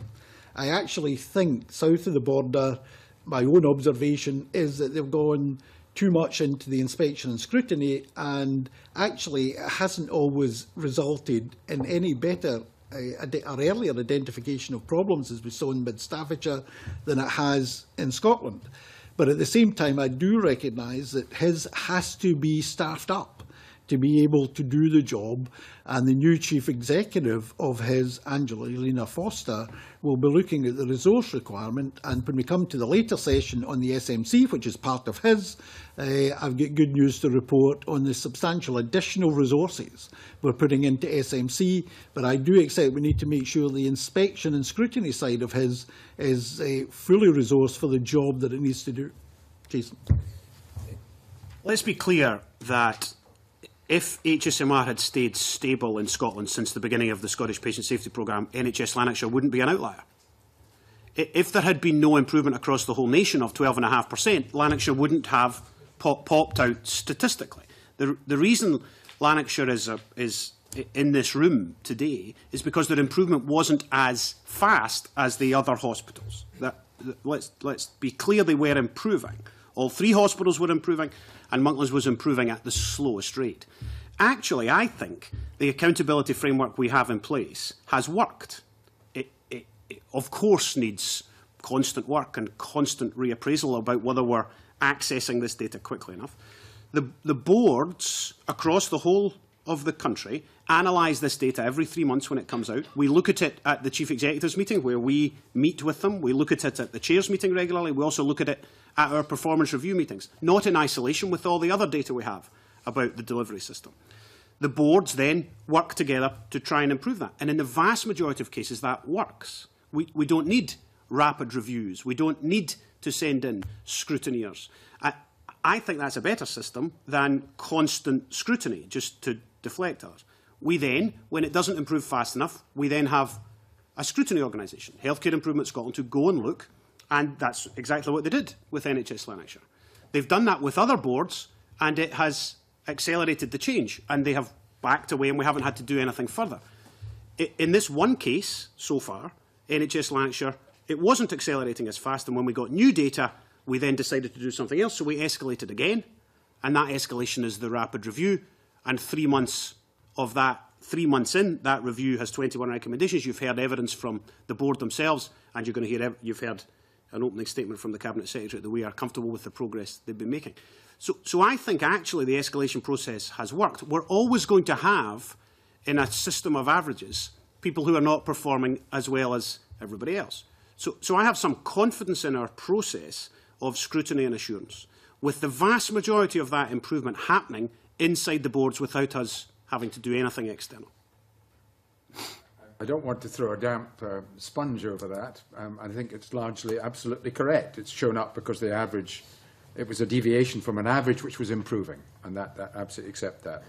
But actually, we've also had the Nuffield report on comparison of the 4 countries in the last month, showing the northeast of England has made greater progress than Scotland as a whole in terms of its improvement in mortality.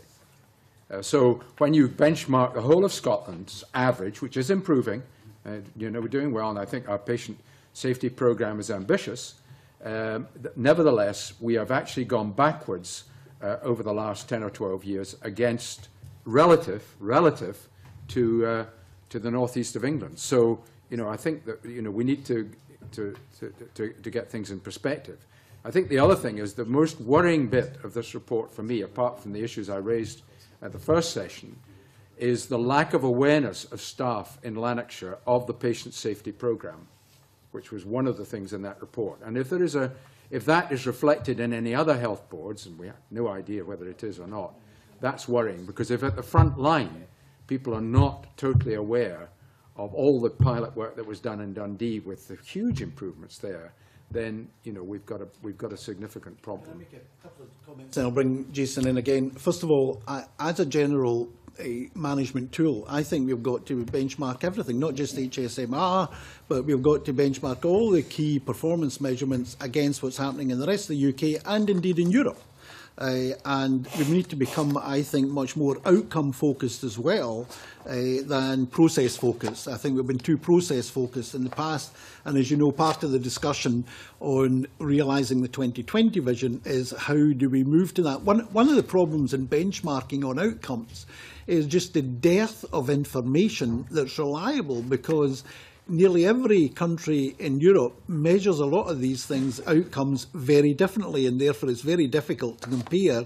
You don't want to end up comparing apples and oranges, but in general, I think benchmarking needs to be a much more important part of how we measure performance, whether it's against the North East of England or elsewhere. Although I think, to be fair on this, they started from a lower base than us, and therefore the increase may be higher. The second point, in terms of staff not being aware of the patient safety programme, we too were extremely disappointed in that and found that as a major issue. And immediately Jason and his got to work with the other boards to establish whether this was a problem in the other board areas. We've established, we're quite clear that it's not, and I'll ask Jason to elaborate on the work we've done to ensure that. But we're not just doing a one-off survey, we're now going to monitor that very closely in the future, because very clearly a prerequisite to the success, continued success of the patient safety programme is that the culture of patient safety is absolutely embedded in every member of staff, not just nurses and doctors, but every member of staff. It's as important for the porter, for the ward clerk, for everybody to be part of the patient safety programme, which of course is now being rolled out to maternity, to primary care and to mental health as well as to the acute sector. Jason. So it's a different mortality statistic, Mr Simpson, as you well know, in the Nuffield Health Foundation report. It's amenable mortality, so it's chronic disease-related mortality. It's not adjusted hospital standardised mortality. So it reflects the public health challenges of Scotland rather than the safety programme. It's not predicted versus actual deaths. It's amenable mortality to stroke, cardiac disease, cancer. Of course, it's still worthy of huge amounts of attention, but it relates to the speed of our improvement of our population health rather than the provision of safe care inside our hospitals. Two different types of mortality. I commend that Nuffield report, Health Foundation report, to the committee. You should all read it. It's an excellent piece of work. It also includes huge good news for Scotland. We do very well in whole swathes of that statistical analysis, including waiting times, including financial improvements, a whole lot of other things.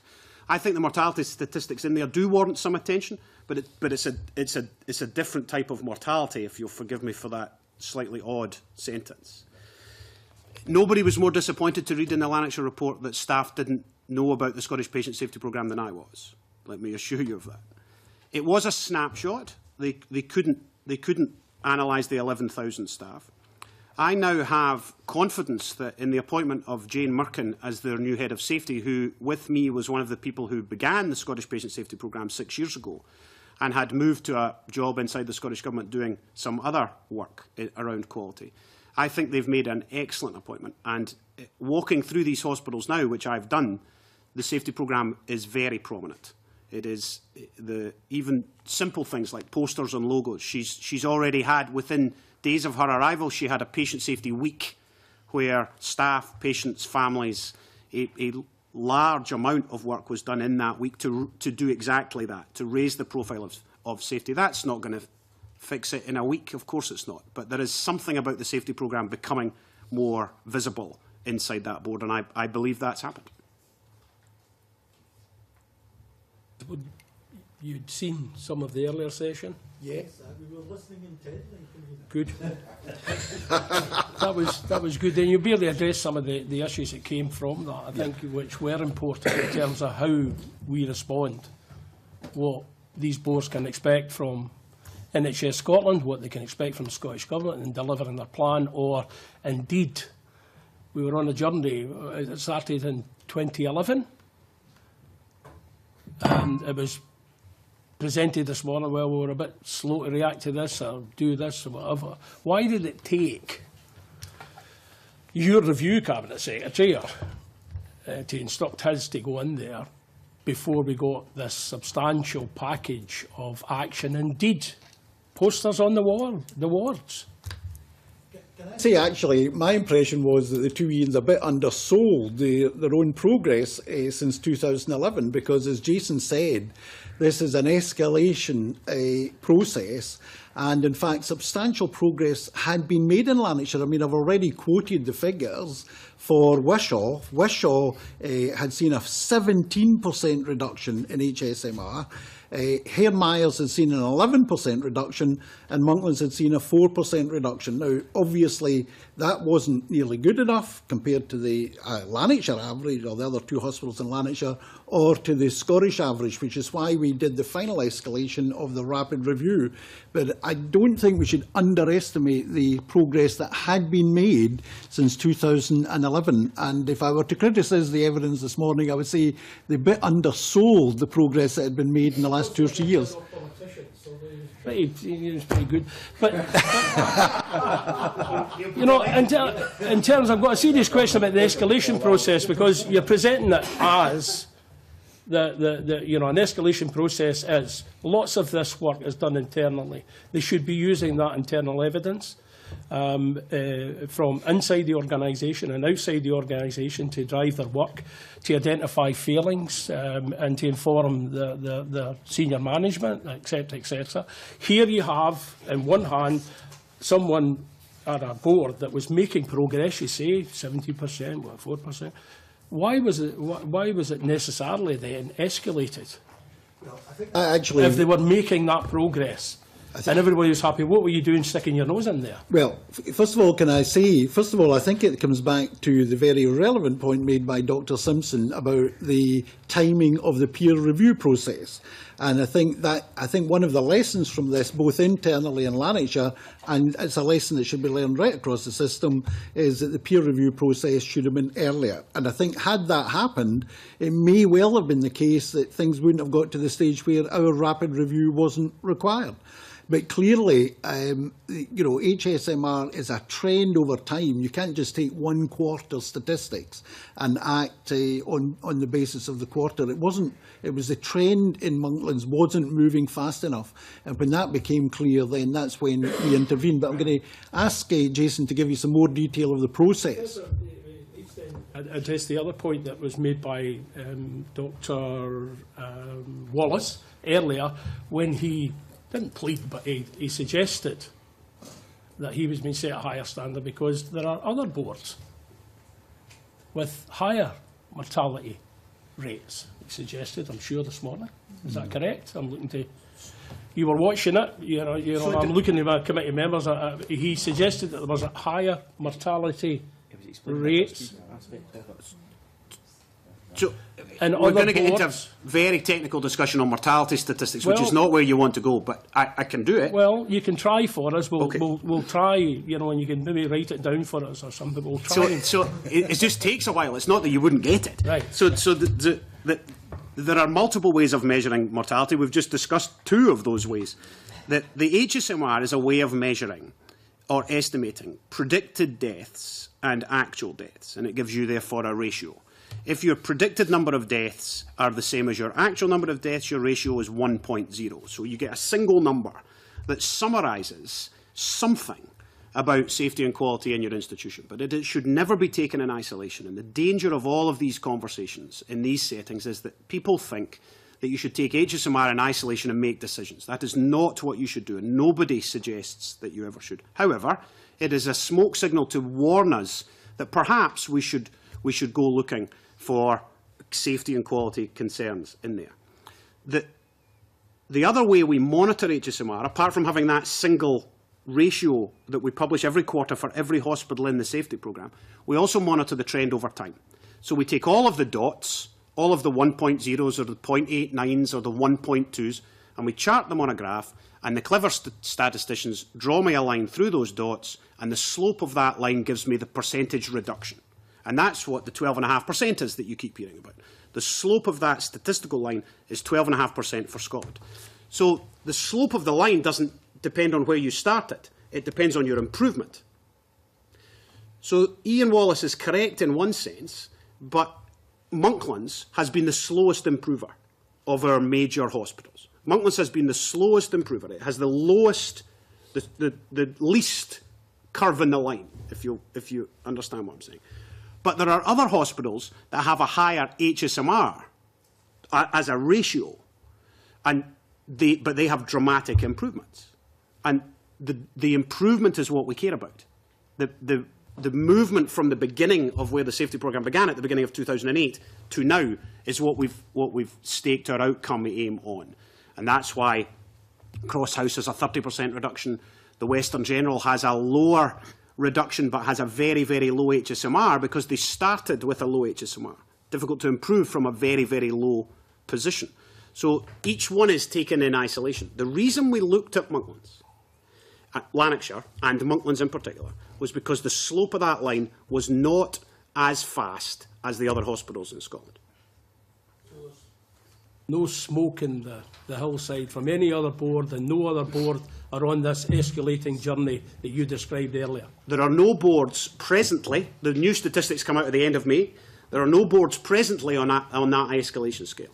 But you don't look at it on just a quarterly basis. You look at the trend, do you not? Correct. So there's nothing on the trend that's alerting you to there are no outliers. A puff of smoke on some hillside in Helensburgh or whatever. Or Inverclyde. No. Or Inverclyde. No. There are no hospitals presently outliers inside the HSMR data.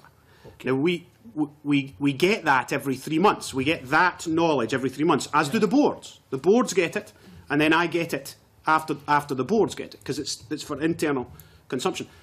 So did Lanarkshire get it? Correct. Yeah. They did. They never acted on it. Now let me be clear though. I don't think safety is done in NHS Scotland. I don't think just because HSMR is everybody's average and everybody's inside the pack that we should all sit back and say, oh no, it isn't all well. Safety is a constant fight. It'll never be done. It won't be done by 2017 in your evidence from earlier. It'll not be done by the time Ian Wallace and Ian Ross retire. It will never be done. It's a constant fight against the complexities of human illness, the complexities of the big systems we work in, and that's why the Scottish Patient Safety Programme exists. Bob, did you want to?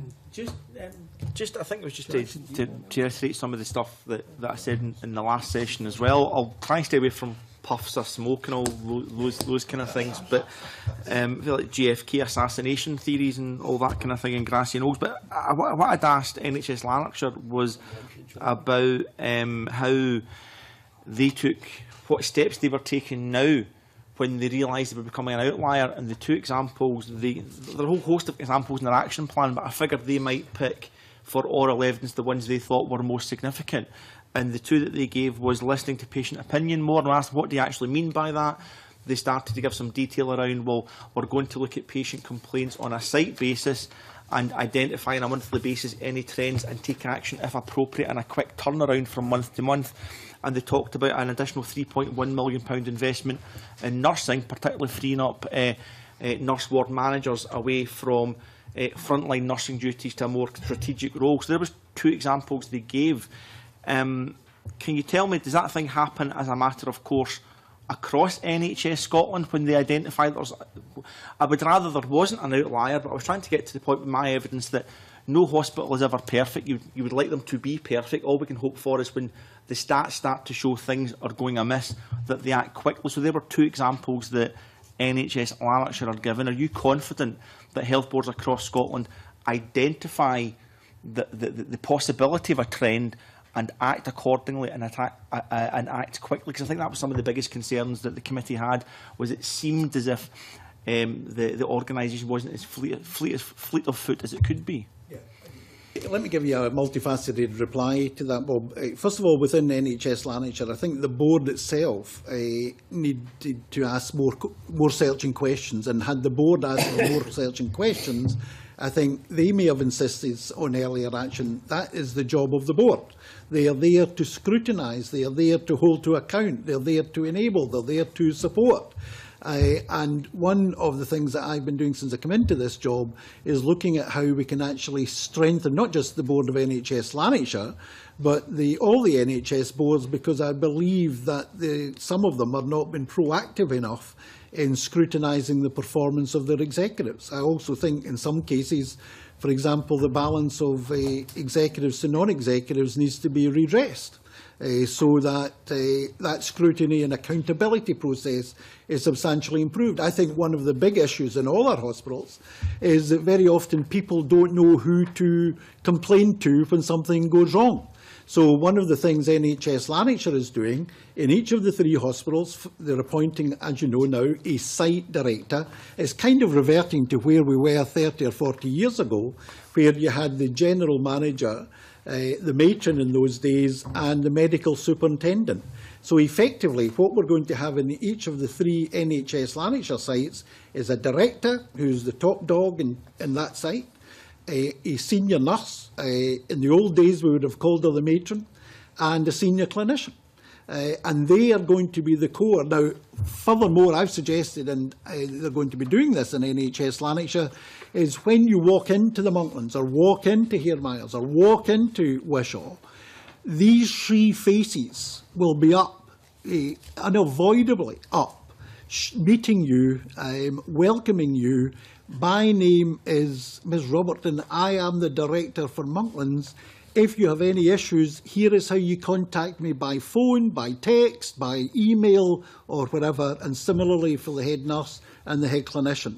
Because I think that kind of visibility of the senior management on site, not in some remote board headquarters, on the site, is absolutely an essential part of this improvement, and I now want to see that kind of structure and that approach rolled out across all 38 acute hospitals in Scotland ASAP. And I think you'll see a marked improvement in how quickly, and this is on top of patient opinion and all the other things that were outlined this morning, but I think it's absolutely key that people feel as though they know who to phone, who to contact. They want a name and ideally a face. And I think that kind of procedure will highlight much more quickly where there are things happening which may not be life-threatening or a safety issue, but which are unacceptable. And that's one of the things I want to see there, not by December this year, but once the people of all 9 appointments have all been made, immediately. I've highlighted something that appears as if some health boards could be painted in a position where they're not analysing their own data enough. They're very good at giving it to Health Improvement Scotland when it's asked for. They're very good at giving it to ISD as requested, but they're not necessarily particularly good at analysing that data themselves to take action quickly enough. So I'm just wondering, in terms of, and we've heard, and I very much welcome workforce and workload management tools that are now in place across the NHS, would these kind of mortality rates and improvement or lack of improvement, would that be one of the factors that would feed into when health boards are doing their workforce management plan and workload management plan? In other words, we've got this example of additional nurses in NHS Lanarkshire, which is welcome, and what I was trying to work out was one of the reasons for those additional nurses, and where they're, more importantly, where and how they're deployed. Was it because they'd identified a problem, or is it just that these two things happen to happen at the same time? No, in actual fact, it's informed by the new workforce planning tool, which we made mandatory from April last year. And actually, although they have coincided, and I think the same conclusion was reached, if you like, from 2 different ways. One, as a result of this report, but secondly, by applying the workforce management tool to the nursing in terms of numbers and in terms of skills mix. That clearly demonstrated the need for these additional 150 or so nurses, even though over the last 7 years or so, there has been nearly a 10% increase in the number of full-time equivalent nurses in NHS Lanarkshire, but still this additional 150 are required. And that really came out of the workforce planning tool, but also was in parallel, in this case, that decision and that conclusion for the need for those nurses was reached as part of this process as well. Finally, just in comparative mortality rates across hospitals and across health boards would better inform that going forward in the future, would it? The whole suite of performance statistics. I mean, every health board should be looking at every hospital on a monthly basis. I mean, and, you know, Tayside is particularly advanced in the management tools it uses. But, for example, was mentioned in the earlier session of the automatic computerised whiteboards. We're doing away with the whiteboards and putting in a computerised system based on what was piloted in Tayside and in the Borders. Now, that should be fully up and running in every ward and every acute hospital in Scotland within the next year or so. Now, what that can do isn't just tell you at any one time the real-time information in a particular ward or department like A&E. It can assimilate that information, it can measure trend analysis over time, and it can collate the data at a hospital level, at a board level, and at eventually at a national level. And that's the kind of real-time management information I believe we need to manage a 21st century health service. Comparing hospitals' mortality with other hospitals' mortality is a very dangerous game. Comparing your own hospital's mortality with historical mortality is much more robust. So to compare Larbert with Edinburgh Royal is hugely difficult because of the different demographics and the different services they provide. So we try and avoid league tables of mortality. But, and one of the reasons we're here is because of the trend of the inside the hospital mortality over time. My only other thing I'd add briefly is that these hospitals don't exist in isolation. We don't say to Lanarkshire, off you go and improve mortality and let us know how you get on. The Scottish Patient Safety Programme analyses over time and globally the work on reducing avoidable mortality, improving safety in Scotland's hospitals. For the first 5 years, we concentrated on infection reduction, on patient safety walkarounds, on C. diff, on the things you would expect us, the list you could almost write yourselves. We've got to 12.5%. Our aim is to get to 20 by the end of 2015. It's a very, very high level aim, and it's hugely ambitious. No other country in the world has that aim. So we, nationally, the leadership of the safety programme and the leadership of NHS Scotland, now need to look at what the gaps are in getting us from 12.5 to 20. We believe that two of the big areas in there are sepsis, early management of sepsis and treatment of sepsis, a hugely complex disease and difficult to spot, and the deteriorating patient, the early rescue of the deteriorating patient. And each of the boards are now working on fixing or starting and helping to fix those two particular areas. And Lanarkshire is no different from that. And Lanarkshire has specific aims in their plan around sepsis and around deteriorating patients. So that's not just Lanarkshire. That's the whole system working on those two things. Now, in a year's time, I may come back to you and tell you sepsis and deteriorating patients looks good. Now we're concerned about this new thing or this other thing, and the safety programme continues to evolve to keep up with what is happening globally. Richard Lyle, and then Rhoda Grant. Thank you, Convener. Morning, Cabinet Secretary. You've detailed and you've listened to the previous discussion we had about the 21 recommendations, over the 100 action points. You know, in your view, what did go wrong in Lanarkshire? And also, can I also ask you from a meeting I recently attended where the HIS was calling for evidence. There was a suggestion, I'm not going to say who made it, it wasn't me, there was a suggestion we've got too many hospitals in Lanarkshire. Would you agree or disagree? I'm sure I would disagree with that comment and would wish to retain the 3 hospitals we do have in Lanarkshire and the 3 A&Es. Could you specify your opinion on that? Or the government's opinion on that? Can I give a wider answer in terms of resources? Because there is a particular burden on the finances of NHS Lanarkshire, which is much higher than in any of the other boards, with the possible exception of Lothian, and that is the PFI charges. Now, I'm not making this point for party political reasons. It's just a fact of life that 1/4 of all the PFI charges for the whole of the National Health Service in Scotland are from NHS Lanarkshire, because Wishaw is a PFI hospital and Hare Myers is a PFI hospital. So this year, nearly £50 million of NHS Lanarkshire's budget will be used up in PFI charges. Now, if those hospitals had been funded in the traditional method, that figure would be substantially less than 50 million. So, to be fair to NHS Lanarkshire, that is a particular challenge that they have that many other boards do not have. That's point number 1.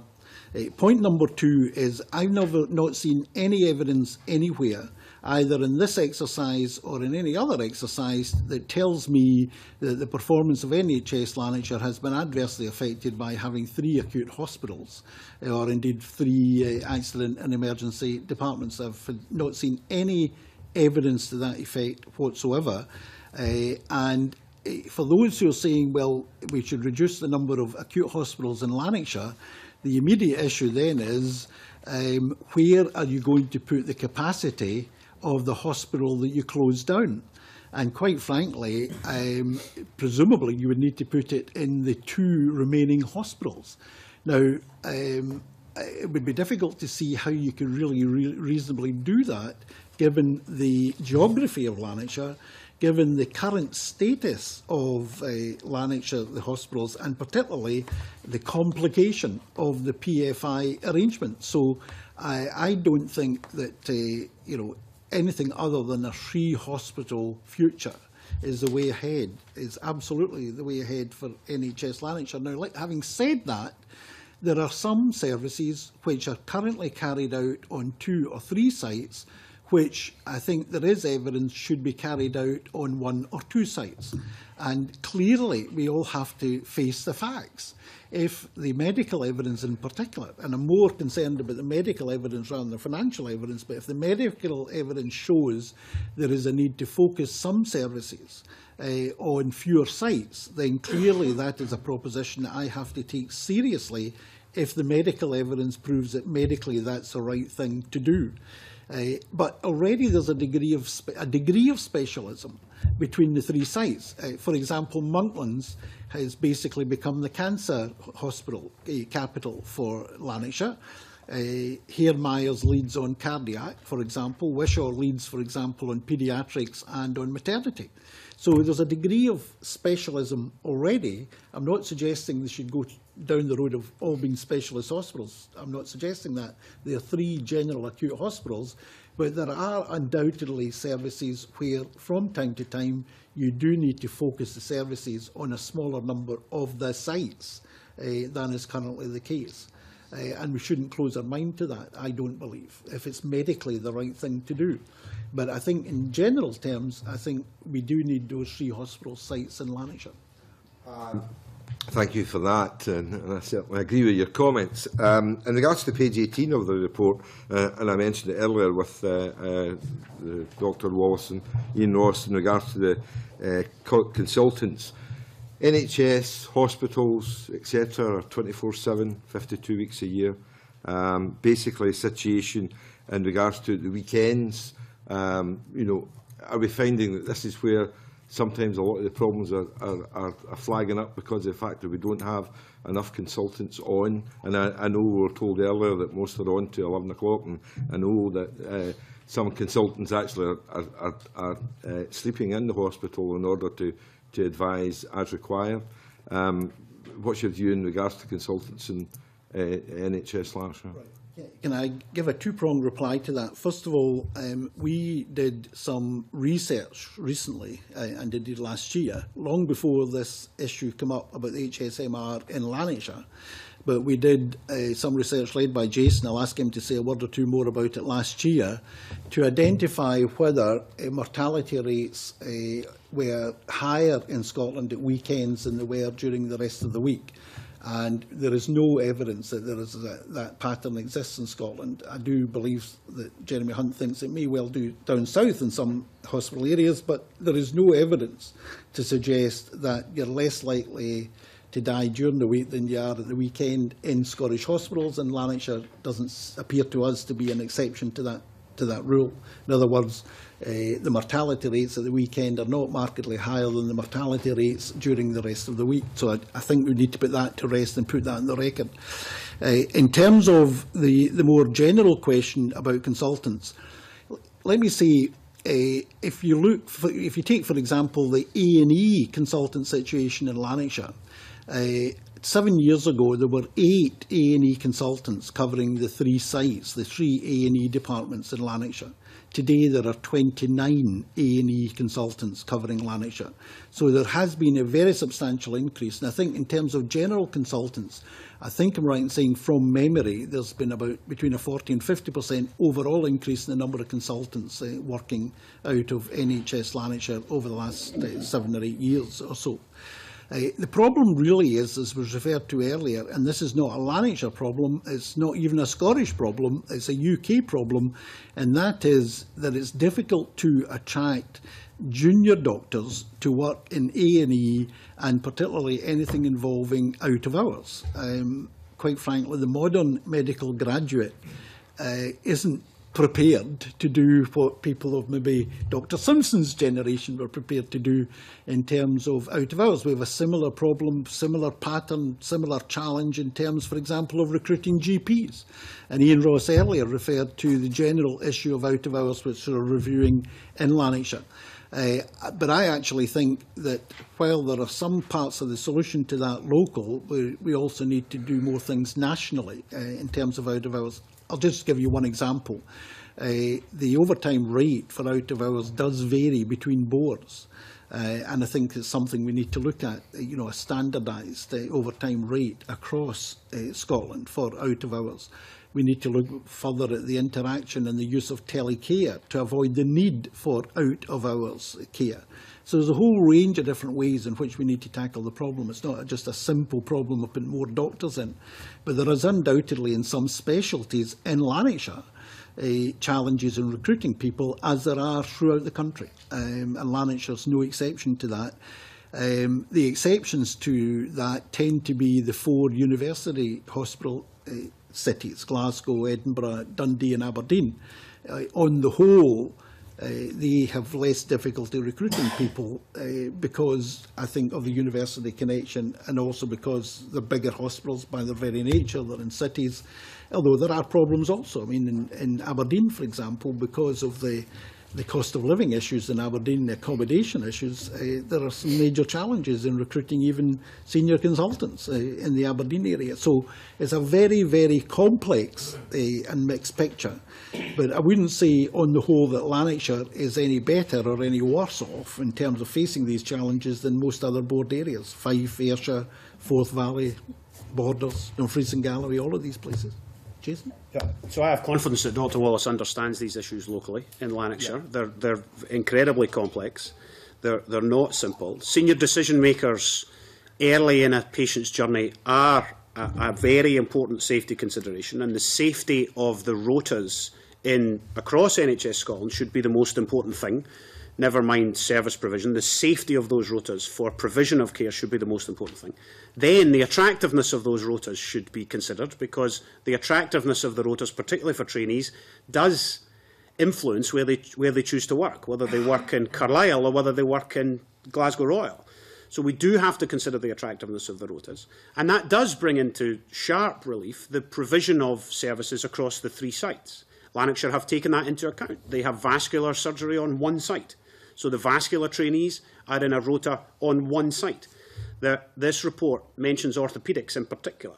It says that there is scope for thinking about perhaps redesigning the orthopaedic services across the 3 hospitals. That wouldn't in any sense close a hospital, but it would change the provision of trauma orthopaedics in particular, what we would call hot orthopaedics, into perhaps 1 or 2 sites rather than the 3 sites where it presently exists. I think Lanarkshire should be able to have those conversations with their staff and with their patients and families. And Cabinet Secretary has said publicly he's very comfortable to hear of those plans if safety and quality are the #1 concern for those institutions. Thank you. Was the safety and quality served then by having 3 of the accident emergencies over 1 site, or are we moving to recent comments with the Cabinet Secretary and taking on board the trauma centres and the... Well, the 4 trauma centres I announced will take 0.3% of the A&E throughput in the whole of Scotland, because it is very specialised. It will be about 1,000 patients that go into these trauma centres over the space of a year once they're fully up and running. But already, I mean, I actually think you have to look at this in the whole and not just look at the issue of whether it's 3 or 2 or 1 A&E department. It is, how do we manage the patient journey from A to Z? Now, for example, I see a big future, much more expanded future, for the ambulance service in terms of the medical provision that the ambulance service provides.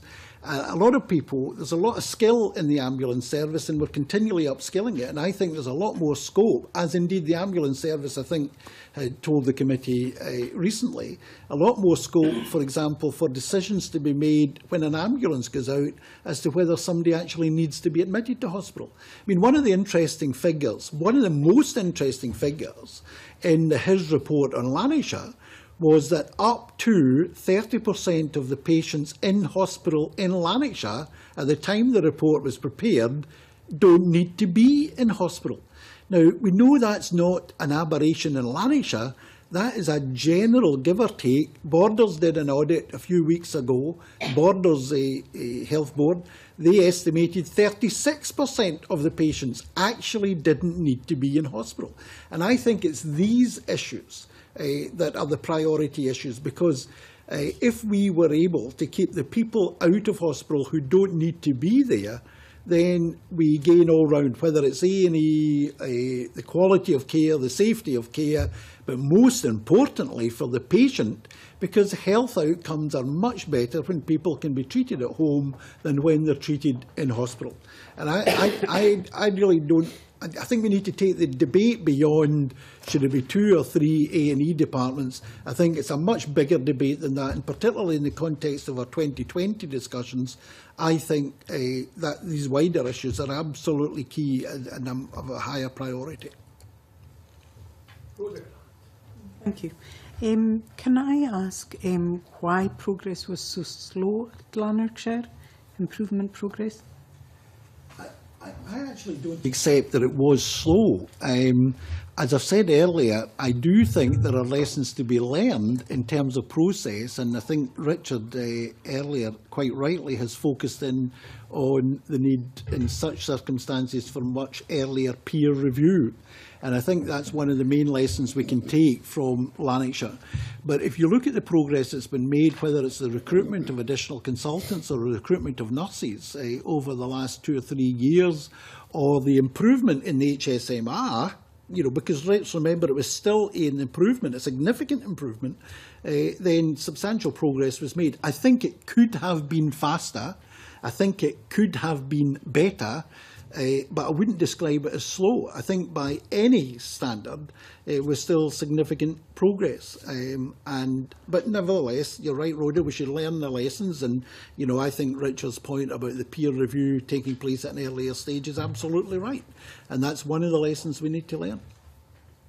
I suppose I could argue that if it wasn't slow, why then ask for a rapid review to take place? Because obviously there was concerns raised with yourself, so that you felt you had to intervene. Yeah. And given that his was involved from 2011, 2 years later you intervened. Well, as I said earlier in answer to Richard and then to the convener, this is an escalation process, and we had anticipated the progress being greater than what it actually turned out to be, and therefore decided that the final escalation, i.e. the rapid review, was required. But I don't think you would have undertaken a rapid review in 2011 or 2012, because you had to have the history and you have to have the experience. You had to see what already was being tried and what was working and what wasn't working.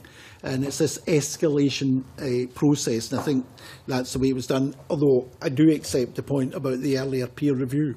I think Richard and Iain Wallace are absolutely right about that. I don't know if you want to add anything. Only that, at risk of repeating myself, the world is jealous of the work Scotland has done around patient safety. So Lanarkshire is a bit of a victim of just not going as fast as the rest of the country.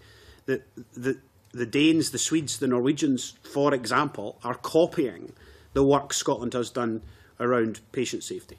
And that's not to be complacent, and that's not to suggest that we should let boards go slowly. Quite the opposite. As soon as we saw that Lanarkshire wasn't going as fast as we would have liked, particularly in Monklands Hospital, we engaged with that board, and now they have 21 recommendations that they are doing. There are reasons why they went slower. The report tells you the reasons why they went slower. There were some leadership issues. There were some visibility of the Scottish Patient Safety Programme issues.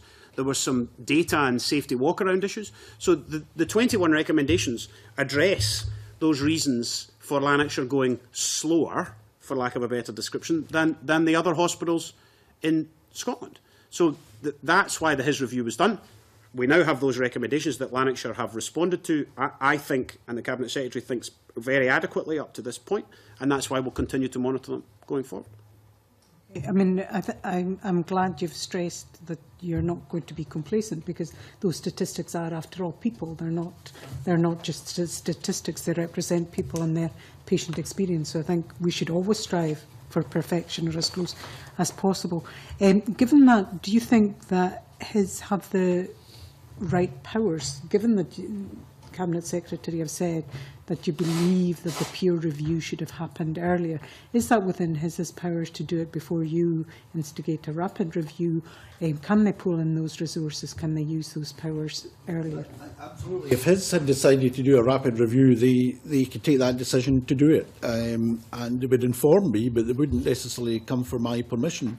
In the same way that it used to be that where there was a joint inspection required between the Care Inspectorate and they submitted a proposal to the Cabinet Secretary for approval. I said to them, if they agree that a joint inspection of any institution or any situation or any department is required in Scotland, go ahead and do it. Don't wait for my permission. Do it. If it's required, do it. We're employing them to make their professional judgment. Obviously inform us about it, but you don't need to wait for my explicit permission to do a joint inspection.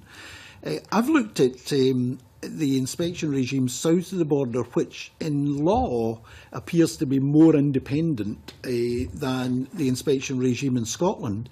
But I'm not convinced, actually, that it's more effective. I actually think we actually move more speedily and more effectively.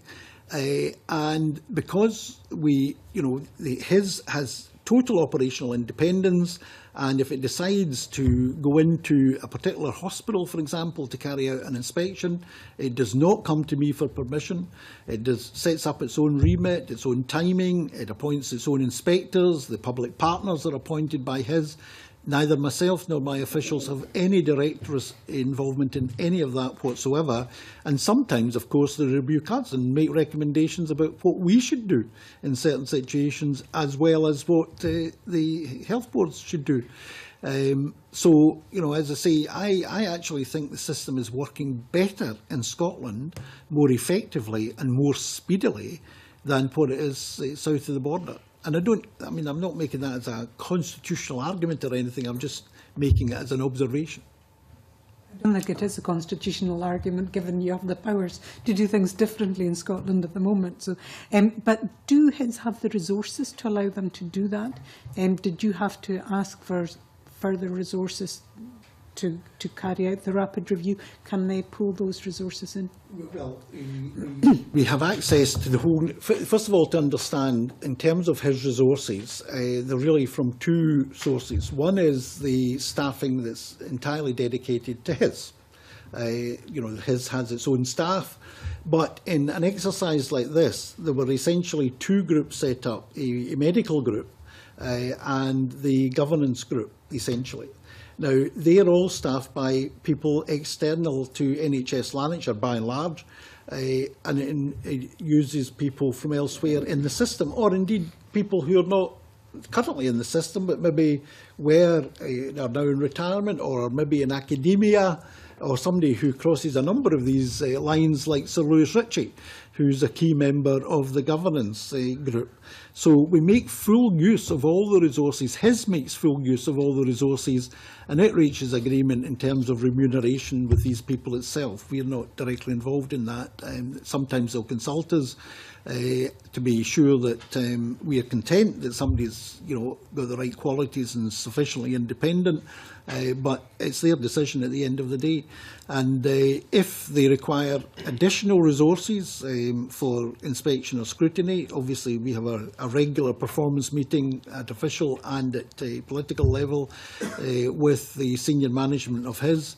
And if they need additional resources for inspection and scrutiny, then we'll do what we've done on access to new medicines and make those additional resources available to them. Do they need additional resources for this process? Not particularly, because they used people. I mean, if you take the governance group, it was led by Jean Freeman, who is the chair of the Golden Jubilee, and it also had Sir Lewis Ritchie from NHS Grampian, and the third member, Malcolm Wright, who's the chief executive of NHS Education for Scotland. So those resources were readily available for them. Sorry, just one last question. And those other health boards who are providing the staff for peer review, give that staff freely they cover the costs of that, and there is no cost. But if it did require additional resource to be made available to cover for somebody, then we would make sure that his had that resource, or the health board had that resource available to them. We wouldn't let that kind of issue stand in the way of getting the right people to do the job. And his can do that on their own. Absolutely, at any point. absolutely. Okay. The arrangement with his that they've got this independence to kick off a review, because I mean the hospital reviews that we keep a check on were instructed by your predecessor. This review was instructed. The additional work that they get for prisons and stuff like that is instructed. What degree of independence? Was there an example, Cabinet Secretary, of them setting off and just letting you know that they've started a review on A, B and C? Yeah. Or will that happen in the future? No, to be clear, the bulk of the inspections that HIS does, it does out of its, it takes the decision to do it. I can ask them to do a review as well. So I, for example, have received representations from MSPs, for example, about alleged problems in particular institutions, particular hospitals. And I have, in the 2 years I've been in, nearly 2 years I've been in this job, and on occasion then requested that HIS undertake an unannounced inspection of the hospital where the problems apparently arise. But the vast bulk of the inspections, it's HIS that takes the decision. I mean, if they want to go today and inspect Rigmore Hospital or whatever, they would just go and do it. They don't need my permission to do it. They do present an annual... Their work programme set Their out work by, programme is set out. by but you. Not by location. Not by location. No, I'm not suggesting by location, but by you. Yes, the overall work programme, the framework that they work to is set out by me, but the decision about which hospital to inspect, when they inspect, who does the inspection, who are the public partners, all of that's HIS decision. Maybe it's his we should speak to in terms of they've been involved in Lanarkshire since 2011. Yeah. They saw slow progress. There was reports. The reports were... Why didn't they instigate a review much sooner than they did? Well, I'm sure Robbie Pearson, who led for HIS on the initial report into Lanarkshire, I'm sure would be more than happy to give evidence to the committee. We look forward to it. I think what he would tell you is that he followed the escalation procedure that was in place. They engaged with NHS Lanarkshire appropriately. NHS Lanarkshire responded. The data didn't move as quickly as Lanarkshire or Healthcare Improvement Scotland would have liked. And Robbie Pearson then escalated to the Scottish Government and we set up a rapid review.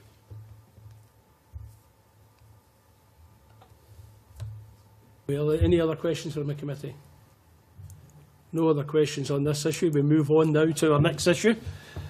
And the first, you going to make a statement on that, Cabinet Secretary? This is a very brief statement, convener, well, if I can find it. Briefer than that last one. Much briefer, if I can find it. I've got it here. Thank you. It's one side of an A4, which I know you welcome. Obviously, I welcome the opportunity to talk to the committee again about access to new medicines and to talk to the committee about the questions they raised in their letter to me in March. We are making progress in line with the committee's recommendations. Most significantly, submissions are being put forward to SMC now that will potentially fall within the new approach set out in their report. This, if realised in the way that the SMC report suggests, will be a significant improvement for patients in Scotland, and I know others around the world are already taking interest. The committee asked me about the financial implications of the new approach, SMC resourcing and IPTR changes, and I'm happy to answer any questions that the committee has. Thank you very much, Cabinet Secretary, for that brief statement. And we now move quickly to Bob Doris. Thank you very much, Convener. Cabinet Secretary, we all welcome, in fact, I think we should put on the record again, Convener, the kind of cross-party consensual approach that this committee has taken consistently to access to new medicines and the individual patient treatment request system, which is now undergoing change. And I think it's the period of transition that some of us are particularly keen to get more information in relation to. I should, Convener, put on the record that I've made a number of representations to the Cabinet Secretary about one particular individual constituent and a previous unsuccessful individual patient treatment request, and I'm hopeful a new one will go in soon. That's in relation to a ultra-orphan medicine. I won't get into details on that, but it does illustrate a very specific point, and that is that depending on when the IPTR goes in, it will be dealt with under the hopefully new flexible system of IPTRs, or the so-called PAC system. And there is a nervousness that some patients could fall between two stools. So we're very, very keen to make sure in the process of transition that doesn't happen. So do you have a definitive, first of all, just in terms of the timescale of it, do you have a definitive date or an estimate of when it will switch from the IPTR, hopefully more flexible, to the PAC system, to get some idea of the timescale around that? Well, first of all, our plan has always been to move to the new system and be, in the new system by May of this year. And we would anticipate every board being able to do that. Secondly, in the interim period, we've made it absolutely clear that there should be maximum flexibility, and in the IPTR process that should have regard to the new, more flexible system that we're in the process of introducing. And obviously, I looked at the submission from the Beatson oncologists, and we've spoken to Glasgow to make sure that Glasgow is in line with every other board in Scotland, which is applying a more flexible approach in line with the philosophy that we're now pursuing, i.e. that the key issue, the absolutely key issue for me, is to ensure that where a patient would benefit from a particular drug within a reasonable time period, and that benefit is a genuine benefit and a reasonably well long-lasting benefit, that the patient should get the drug. And my understanding is now that that's happening in Glasgow as it is throughout the rest of Scotland. Cabinet Secretary, you obviously presupposed what my next question was going to be, and it was in relation to the concerns around the Beatson, where it was the West of Scotland Clinical Network, and there were 4 health boards referring to that particular area. Following evidence to this committee in February, the oncologist did again raise concerns, but I do know that, and I think this is from NHS Greater Glasgow in Clyde, where it said that the Scottish Association of Medical Directors on the 30th of January, which gave rise to optimism that NHS Scotland consensus could emerge on an interim arrangement which could be displaced when PACs had been implemented. But it goes on to say that now the system, we hope, is that there will be one process at the Beatson in relation to IPTRs. So wherever the patient is referred from won't decide on the IPTR, it will be to where the patient is referred to. Is that the situation just now with the Beatson? I'm going to bring Kathryn in to give you the exact details, but basically, I have to say, we found the evidence a bit strange from the oncologists at the Beatson, because the previous week to submitting their evidence, they had a meeting with the Greater Glasgow Health Board and hadn't raised any of these issues apparently at all. So we got in touch with Glasgow. My understanding is that now there's a clear way forward in Glasgow as there is throughout the rest of the country, and I'll ask Kathryn to give you some more details on that. Mr Doris, you're quite right about the process that Glasgow described in their letter. And if the committee recall, back in June last year, before the committee reported on its inquiry, the Cabinet Secretary asked Healthcare Improvement Scotland at that time to look at a specific case involving the Rankin family in Ayrshire and the particularly poor experience that family had had of the process. And there was some quite helpful commentary in that report about how this cross-board working worked in relation to health boards. And something which came out quite strongly for that, and also from the conversations we had with patients and their families, was for those that were going through the process, the importance to them of having the clinician and consultant that knew them best really at the heart of the process. And that's something which we want to be at the heart of the PACS system, that they are absolutely part of the decision making and at the heart of it. So the process Glasgow described, its letter is quite right, has been ongoing for some time, although his work did identify some changes that we needed to be aware of in terms of what the process was and the pros and cons of it. You mentioned the medical directors and the Association of Medical Directors discussion around the Glasgow approach. I understand that this was again discussed at the last meeting of the medical directors, which was just a couple of weeks ago.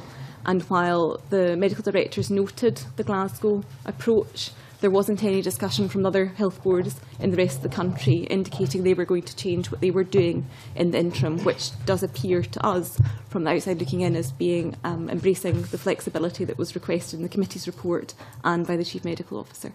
So just for I think it's important just for clarity, and then I'm sure the committee will be keen to move on, that there's 4 health board areas who use the specialism that the beats in. There was concern that if, however that flexibility was demonstrated from each health board area, it could vary between patients at the same facility. Are you confident that that's now been smoothed out and that there's a consistent approach to dealing with interim IPTRs between now and the new PAC system? From the high-level information that we have, and I have to stress it's high-level because we, as the Parliament, don't have access to the kind of confidential patient information that would allow us to get someone suitably qualified to troll through it. So high-level is the qualification there. It does seem to us that there has been a shift in approach. Now, I would caution, there's been a lot of talk about the statistics earlier. We're talking about very small patient numbers here, and they are people and their families. So even when we're talking about the small patient numbers, we know that the amount of impact that it has on those patients and their families. But what we've seen at the very high level data, there does appear to have been a shift in approach at Glasgow and elsewhere in the west of Scotland. Can I just add a general comment? One of the things that motivated us and myself to change this policy and the committee itself was to make sure there isn't a postcode lottery in Scotland in terms of access to new medicines. And whatever it takes, I will take whatever action I need to take to make sure there is no postcode lottery. You know, with people in Glasgow, whether they're from one health board area or another, should have exactly the same level of access as everyone else in the rest of Scotland. And we will make sure that that happens. Just ask one final question, Convener. It was just something in relation to you said about if the medicine will improve a patient's condition that's backed up by specialist advice in relation to IPTR or the peer-approved process. In terms of that terminology, does that mean if the medication will also stop the condition deteriorating, that would be seen to be an improvement in the patient's condition? I suppose I'm moving towards just in relation to my own constituency case, which I know is a dangerous thing to do at committee, but I'm pretty close to this particular case. The key criteria is, will the patient benefit? Will the patient benefit? And if it means that there is you stop a deterioration, as a layman, and I'm not a medic, and I will defer to the 2 medics around the table, but I would regard that as benefiting the patient. I would draw that to the attention of Greater Glasgow Health Board quite clearly. Convener, I had to indulge myself there. I want to make sure this constituent gets the best possible representation they can. You did indeed, I'm sure you're working hard on their behalf. Okay, thank you. The important point, just to seek further clarification, because I think at the heart of the beats and correspondence and indeed our subsequent requests for information from the various boards, there does seem to be, as Bob suggested, whether that's been ironed out by scaling everybody down at the beats, I don't know, but there seems to be, in reading this information and the summary of it, is that there is regional variation, and that while you are in Ayrshire, Aaron, there's a more flexibility being applied there. They are in tune and spirit with the instruction from the Chief Medical Officer, and they have responded in a slightly different way, a more positive way to that. And those people are getting access. Of course, that is delivered at the Beatson because that's where it's all delivered. Whereas if you live in Greenock, that same flexibility is not applying, and there's no one around this table suggesting that you or your representatives in the Scottish Government have not tried to communicate that effectively. We've seen all of that correspondence, but there seems still at this stage that, you know, clarity, resolution, clearing up this difficulty between the concern of particularly Greater Glasgow and Clyde That has not been resolved, it seems, at this stage, and it needs to be resolved because we are dealing with individuals and family. Highlighted, we knew there would be a problem in the transitional period. We spoke about it in the debate, committee hearings and everything else. And we're months in now with people with, shortened lives anyway. It needs to be sorted out. Well, I expect Glasgow, like every other health board, to follow the policy of the government. And the policy is very clear and it's been made clear consistently. And we've been monitoring it. We think the problem has solved, but we're not, we're monitoring it. But if we do require to intervene to make sure that there is no postcode lottery, then we'll do that. Seems to be, though, well, if they give us if people give us the evidence that there's still a blockage, then we will address that. Okay, that's something which we've said all along, and without knowing the specific details, then it's always difficult. But the handful of cases that we have been drawn to our attention, Mr. Doris's constituent being one of them, then we're able to go and ask questions of the health board with the appropriate permissions from the patient. And there has been, it depends how much you can judge from the ministerial mailbag or the people that come to your surgeries. So we do follow all of those up, and we have just had a handful. But if any of the members are aware of anything, please let us know. All of that work, all of Cabinet Secretary's work, this committee's work and others, were to avoid that situation that Bob Doris just went through there, pleading the case of an individual. This was to sort all of this out. And it hasn't been sorted out. It needs to be sorted out. Still not sorted, and my impression was that it had been, but if it's still not sorted, give me the evidence and we will sort it. Secretary, go and get the evidence and shake the tree, because the health board have got issues here that they're not being completely clear about, whether it be linked to costs or detriment on other patients and other. When you look at the submissions, there is an issue, it seems to be here underlying, and there are, I agree, a small number of individuals, but in very difficult circumstances, are paying the price for this bureaucracy. If there's still cases like that, then we will talk to Glasgow again, because clearly we have reiterated to Glasgow that the policy of the government is absolutely clear, and I expect every health board to follow the policy of the government, without exception.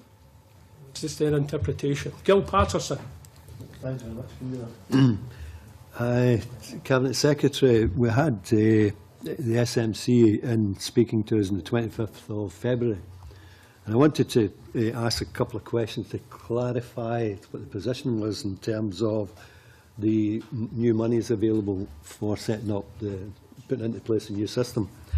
I would really need to read from the official report, because the convener started off by asking, does the funding of £1 million that was announced reflect accurately the amount of resources that you believe you would need to do the job? Did you bid more than £1 million?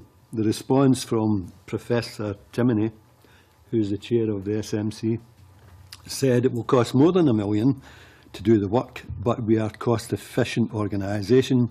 We put in a bid for something like 1.1 million.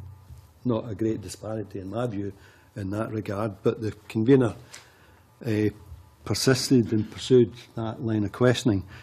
And I said, what is your estimate price tag for being able to do the job proficiently, quickly and properly?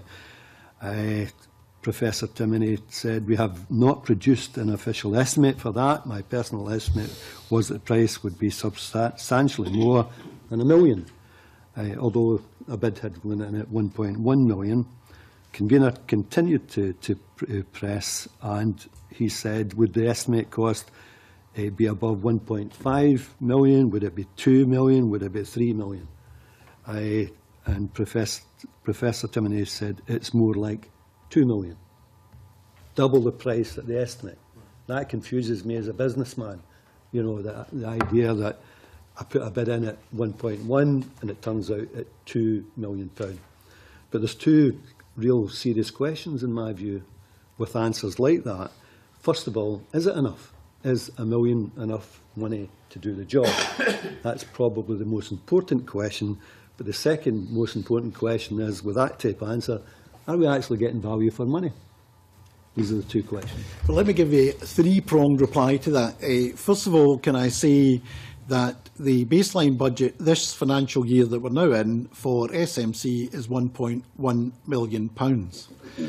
Secondly, however, on top of that, we're making available an additional £815,000 specifically to deal with the challenges of introducing the new access to medicines policy. So this year, SMC will have a total budget available to it of £1.9 million. And thirdly, I think at the time when Professor Timoney made that statement, since then we've done much more detailed work on actually the costing of the resources required on an ongoing basis to administer the SMC. And I think we've now, and many of the costs that she had associated, I think she had an overestimate of what some of these costs would be. So the SMC, as I say, have got a baseline budget of £1.1 million and an additional this year £815,000 to deal specifically with the challenges from introducing the new medicines policy. That additional money will allow them to employ an additional 16 people this year as part of that resourcing. So I think, to all intents and purposes, I think we've hopefully put that issue to bed and made the resources available to them that they need to do the job we've tasked them to do. So it would seem there's a coming together of the figures if you add the two sums together. So, I mean, my other question is, are we getting value for money then? I mean, really, that is a serious question. If an organisation like the SMC put a bid in for £1.1 billion, and then all of a sudden it pops up in the conversation within a few lines to £2 million. And the government have now conceded that there is more resources needed. So, to be honest, sometimes I think in the to and fro, the convener said earlier, you know, that I'm sitting here as a politician, I'm surrounded by officials, and earlier you had two officials from NHS Lanarkshire. Professor Timoney is a MedH, he's not a politician. And maybe under questioning, there was a bit of toing and froing, but the absolute position is, which is accepted I think by the SMC, is that we are resourcing them to the tune of £1.9 million this year. We believe that is value for money because I think we're all agreed that a key part of delivering a health service fit for purpose in the 21st century is that we had to have an access to medicines policy which ensures that the people who would benefit from particularly new drugs would get those new drugs, provided they did the job they said they would do on the tin. But secondly, in terms of improving the transparency, the efficiency of the SMC, and giving it a slightly wider task than it had before, I think it will be value for money. But obviously, we always keep these issues under review, and we'll obviously, once the SMC has been up and running with in the new guise, as it were, we obviously will review that after the first year. Yeah, well, I mean, in the evidence that this committees have been taken, that we hear from other places that the system that we have is world-renowned, that it's something to be admired and copied in other places at a very, very cost-effective way of doing it. But you preempted my other question, and maybe you could fill in a bit more. I think you said that the SMC and the government are satisfied that the resources are at the right level, and this will do the job, and or will it? Is this what you're saying? This will do the job correctly? I mean, I think we are satisfied that this resource should be able to do the job. Obviously, if the SMC come back to us and say at some future date, look, we don't need as much, or we need a bit more, then obviously we need to consider that. But in terms of looking at the job that needs to be done, the resources that are required to do it, and the cost of those resources, we're pretty satisfied that the 1.9 million figure for this year is absolutely the right figure. In terms of the spreading of the patient safety programme and the SMC to other parts of the world, I sometimes think we should formally franchise these and earn a bit of revenue for the public, for the taxpayer. You've just question over the woman that headed it and gave it all that reputation that she's intimidated by my questions or this committee. It's hardly likely for a recipe for the future. But, I mean, can you confirm then there's an additional monies of £850,000 on top of their budget to deal with the consequences of the review? 815, convener, not 850. 15. Yeah. 815 on top of the 1.1. Yeah.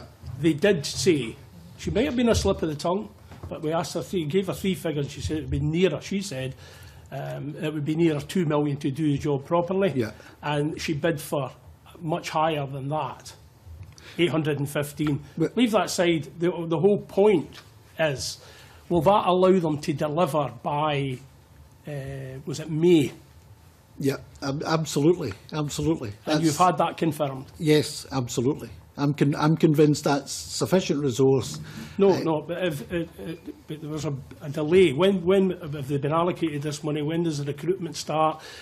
They have got a timetable to deliver on next month. So, Convener, the additional funding was requested from this financial year onwards, so 2014-15 onwards. So that funding's being made available to his in this financial year. From this financial year onwards. When? So the way when did they the get budget confirmation that would be in the budget? There was something around a figure of 605,000 that was confirmed to Healthcare Improvement Scotland in February, and the remainder balance, take it up to 815, was confirmed in early March, I think. Right, thanks. And what that money should buy us is it buys a number of additional staff, as the Cabinet Secretary has commented on, and it also buys the expenses of the PACE system and meeting in public. And you're quite right, the SMC did bid for around 1.1 million, and as working with his Healthcare Improvement Scotland, as the work was done in the figure, some things, for example, the cost of meeting in public were significantly less than they had anticipated. Some other costs which were included in the first version of the business case that came to us when they were looked at alongside some other his funding, it wasn't required. And there were some parts of it which did not support directly what we're trying to do here, which the Scottish Government didn't support. Those weren't related to staffing costs. So that's the reason for the difference.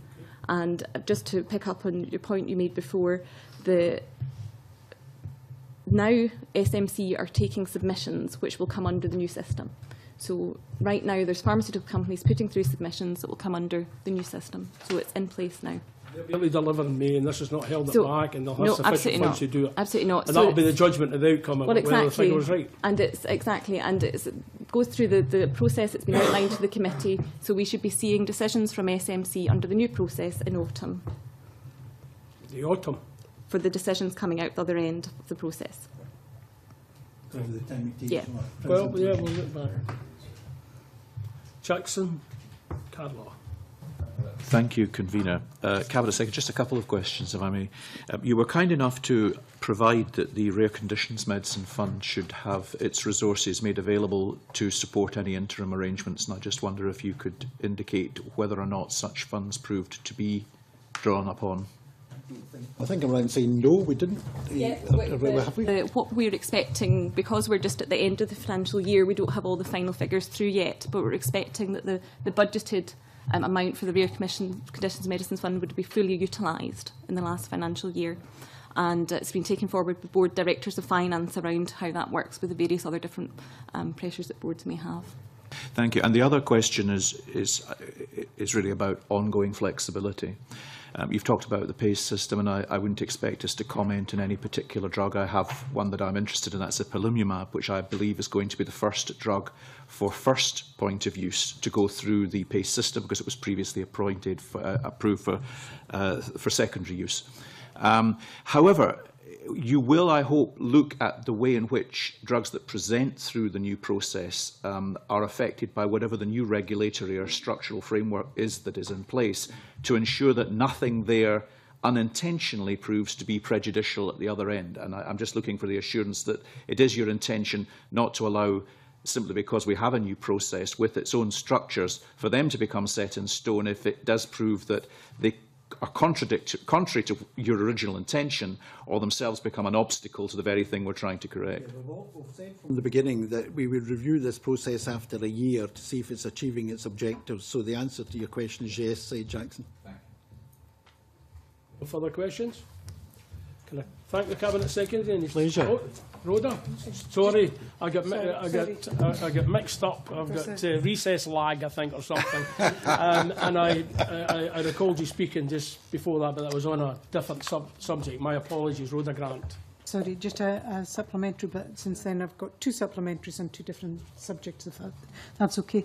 On SMC, my understanding was their concerns about the funding was when the funding would be confirmed to allow them to recruit. Can you confirm whether they have now recruited the staff they require for May? Recruitment's ongoing, and indeed there was some recruitment that was done last financial year. There was some additional support given by Healthcare Improvement Scotland for last financial year, so the recruitment programme's ongoing. A lot of these jobs are highly skilled jobs and specialists, so there's not a huge amount of people about. But SMC, through Healthcare Improvement Scotland, have a recruitment plan drawn up that's being implemented.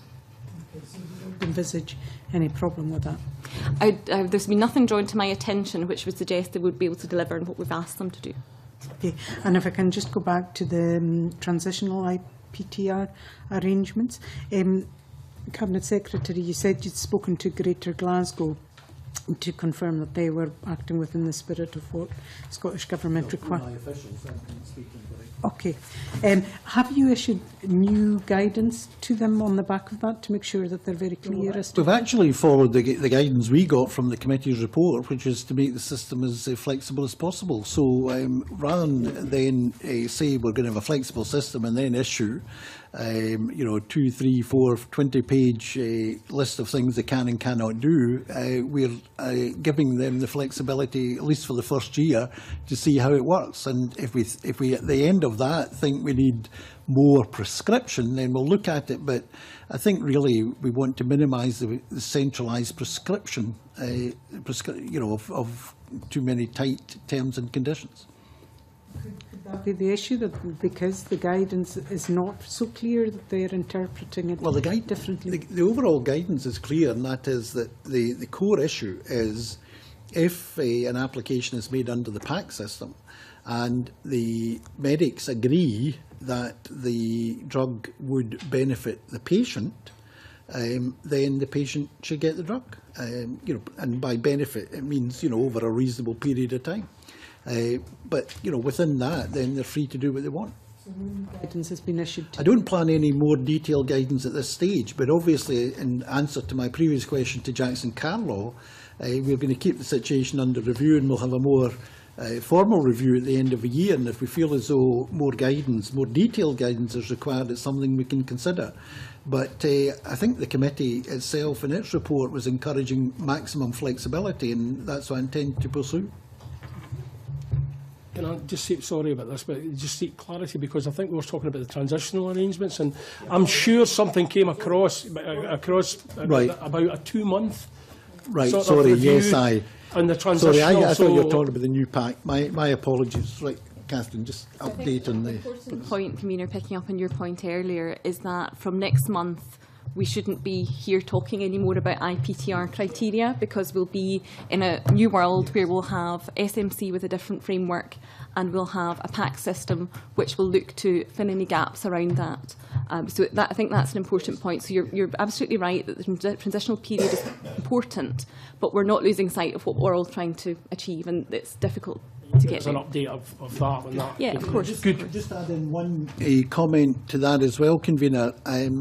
As I said, we're going to review it after a year, and we're going to monitor the situation. One of the things I'll be monitoring is to make sure that the new system isn't being abused by the drug companies, and particularly to make sure they're not using the new PAC system to try to circumvent the SMC process, because we're not prepared to allow that to happen. Richard Lyle's got the last question. Yes, Cabinet Secretary, I welcome the comment you made earlier about no postcode lottery, commitment to patients, and I take the point that's been made by very ably with Bob Doris in regard to Greater Glasgow Clyde. But they're basically saying was due to the Scottish Government guidance being open to interpretation. I just love officials who, when you issue a policy, try to find a way around it. Maybe they should be lawyers, but no disrespect to lawyers. Can I end by saying, with this new system, does the Cabinet Secretary and the Scottish Government now believe that Scotland will be at the forefront of supplying end-of-life, orphan and ultra-orphan drugs to the people who require them? Yes, and in relation to Glasgow, the only interpretation that matters is the one that the government's interpretation, because our interpretation is the policy that they should be pursuing, and I expect them, with every other health board, to pursue it. Thank you. And you'll have the committee's support to do it. Absolutely. Thank you very much for your attendance, you and your colleagues. Thank you very much for the evidence and your patience and all of that. Thank you very much. Thank you. Good.